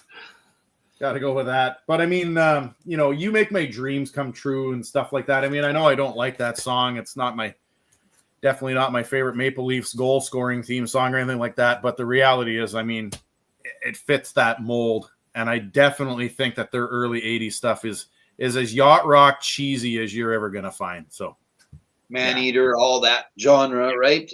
And you nailed Chicago, I think, as well. There's like 2 or 3 albums that really fit it. It's like 16, 17, 18 maybe. Yeah. But the early stuff, no. But the Chicago of the time frame that you brought up, 100%. I agree. The early Cetera stuff, I guess we would say, yeah. Sure. Yeah, exactly. Yeah.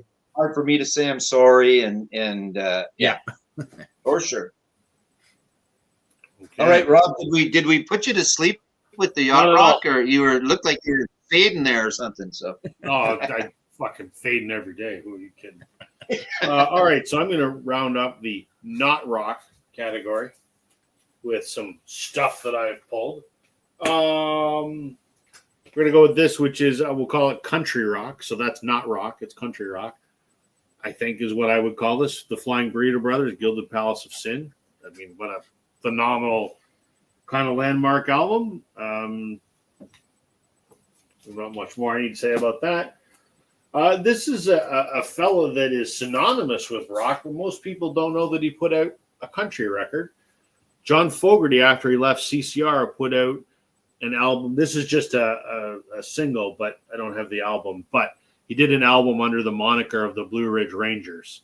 And it wasn't until later it added featuring John Fogerty. He just wanted to put out an album that didn't have John Fogerty attached to it, kind of to see what it did.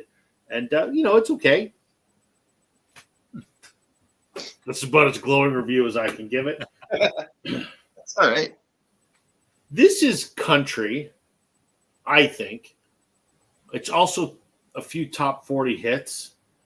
I don't know if they have a couple songs that you could maybe argue might actually be Yacht Rock. And Joe, these guys are close to you, relatively. Stampeders.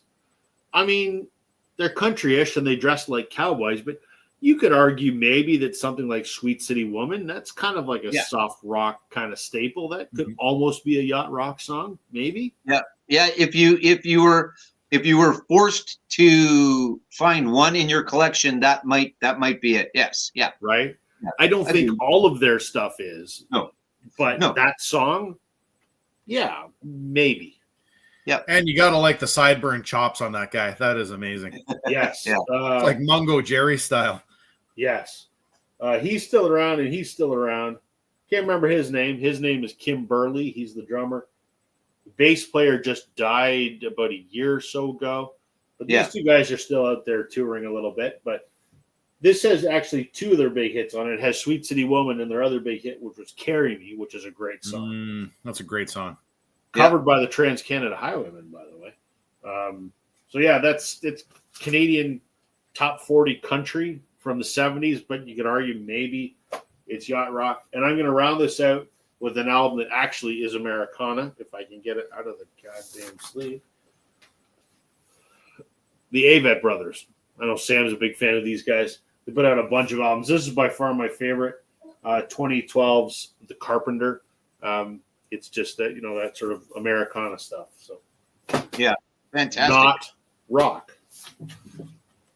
there's another band that I have just come into realization about a year or so ago and wondered where the hell they'd been all my recent life or whatever, but fantastic. So, Yep. very Yep. good. Okay, a few comments and we'll wrap this thing up here. I think we're about here somewhere. A couple more. England Dan and John Ford Coley and Hamilton Joe, Frank, and Reynolds. Yeah, for sure. Definitely. Gary Wright was in the band Spooky Tooth. Thank you. Every Air Supply song has the word love in it. Yes. Yeah. David Foster did a lot of mush. I don't know what that means. Probably mushy music. That's all he ever did was that lovey-dovey stuff, eh? Yeah, for sure. Although he produced Brian, didn't he? He was big with Brian, was he not? he did some. Yeah, Foster did some stuff. Yeah, he produced Shania's first comeback album, which was shit. yeah. So, if country rock is not rock, then punk rock is not rock. Do you know punk rock is rock? Yeah. And why? Because I said so. It's got it right in the title, punk rock, right? But so does country rock. Yeah. Not the same. Fine. It's all about attitude.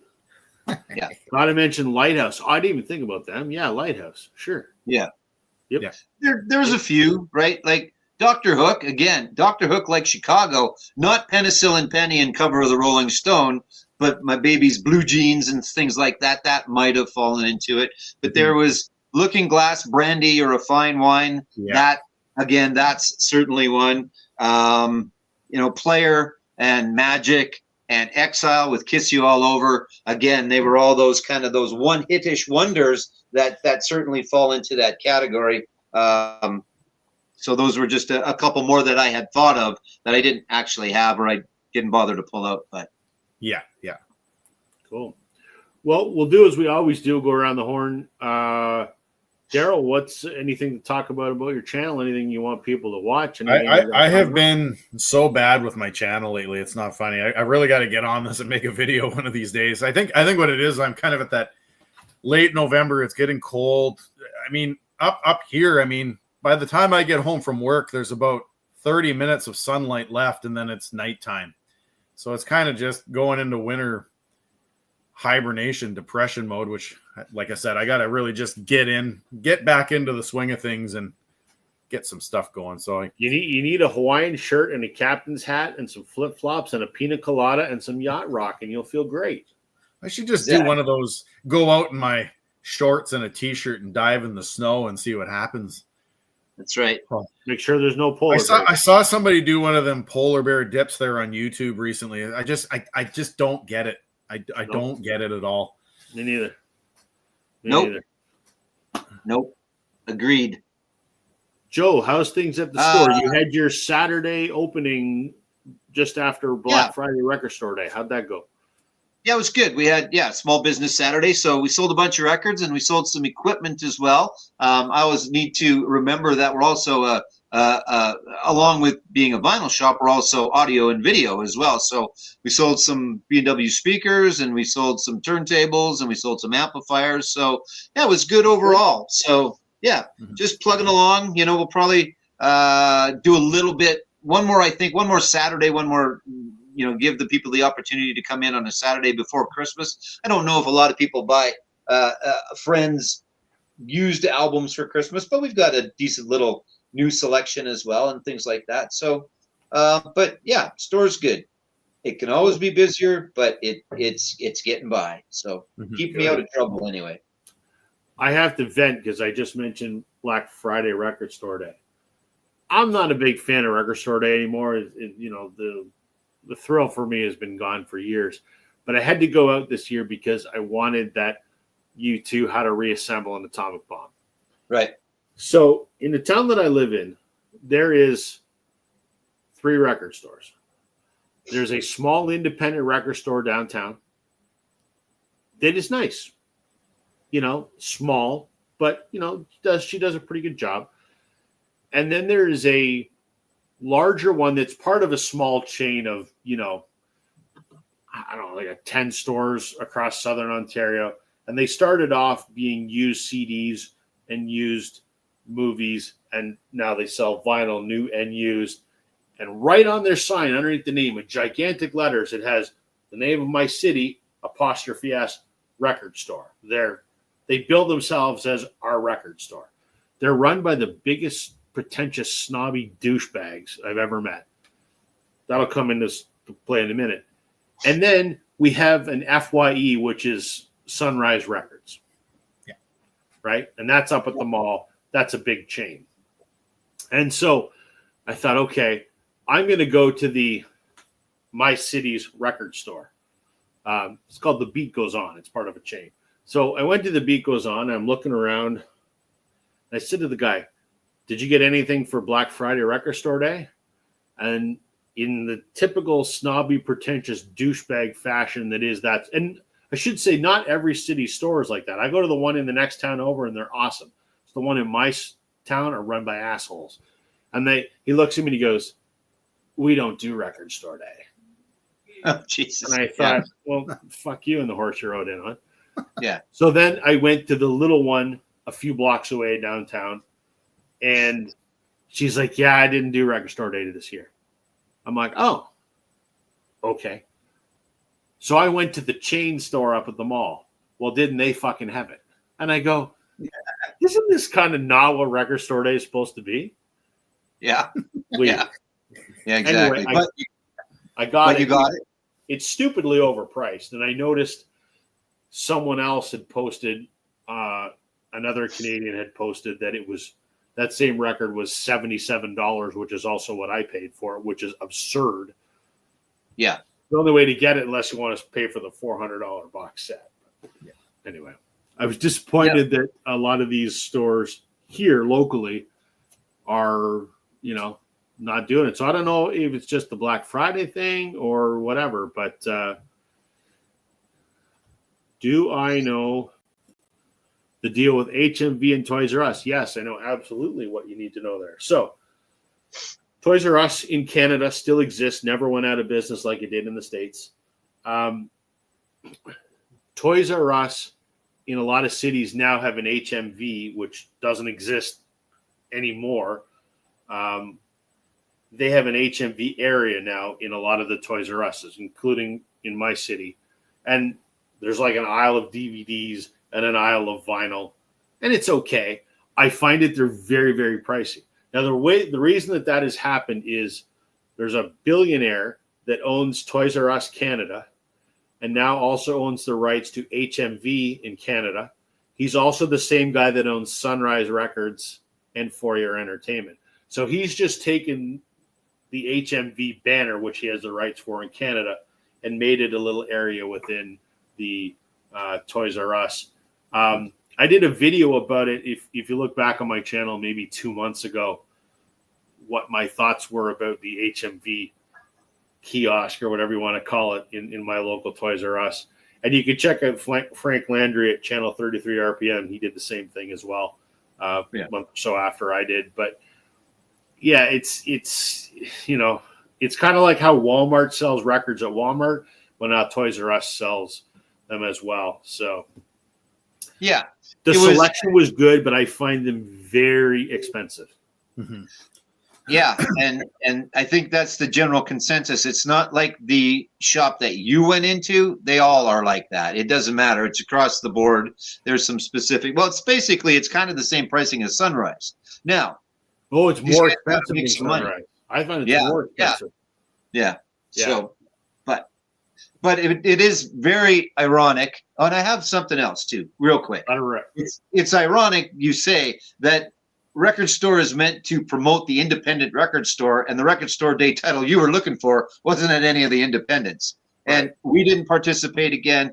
We're a little too small. We don't have a lot of new selection, and we don't have a lot of new customers. So it's a kind of a catch-22 of, I didn't want to bring in a bunch of stuff, and then it's going to sit there, but you got to have stuff to bring people in. So we'll see in April when it comes up. The other ironic thing, I talked about AC/DC playing, is that and present company excluded, all of the Torontonians on the Facebook groups for AC/DC that are bitching and complaining because AC/DC is not playing Toronto, where Toronto's the only fucking place any band ever plays when they come to Canada. True. So one that's not, all these, no, and I shouldn't say it. It's just more. There are way more Torontonians bitching about the fact AC/DC's not playing there.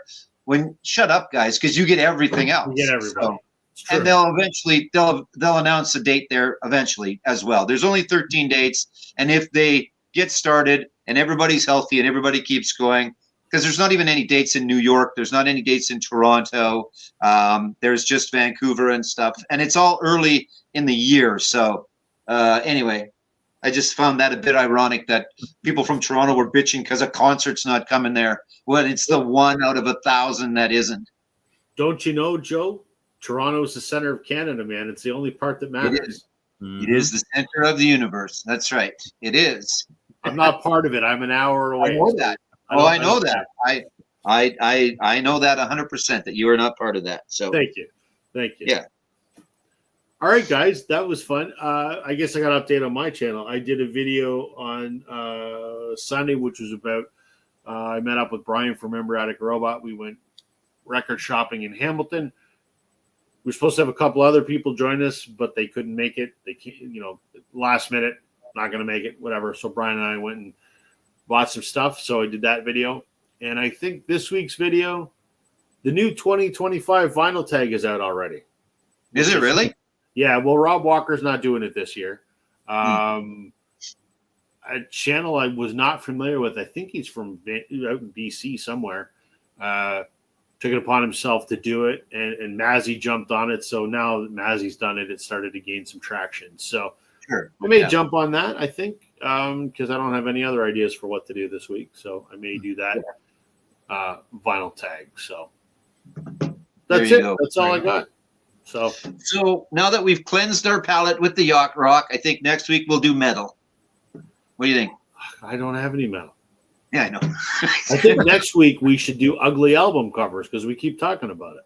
Okay, yeah, we can do that. Yeah, we'll talk about it. But I can pull a few ugly album covers. You could pull every Kiss record. I could pull every Kiss record exactly. The only part that sucked about tonight, and I love doing this. The only part that sucks is now I got to put all this shit away. So yeah, but that's okay. That's all right. All right, guys, that was fun. It always is. Thanks for joining me. To the folks watching in the comments that watch this live, thank you for sticking around for a couple hours. Those that are going to watch it later on, thanks for joining us and watching this at your leisure. We appreciate you spending a couple hours with us. So thanks, very everybody. Gentlemen, I will see you guys next week where we'll have another rousing discussion. So sounds good. Thanks, have guys. a good week. See everybody later. Bye-bye. Have a good night.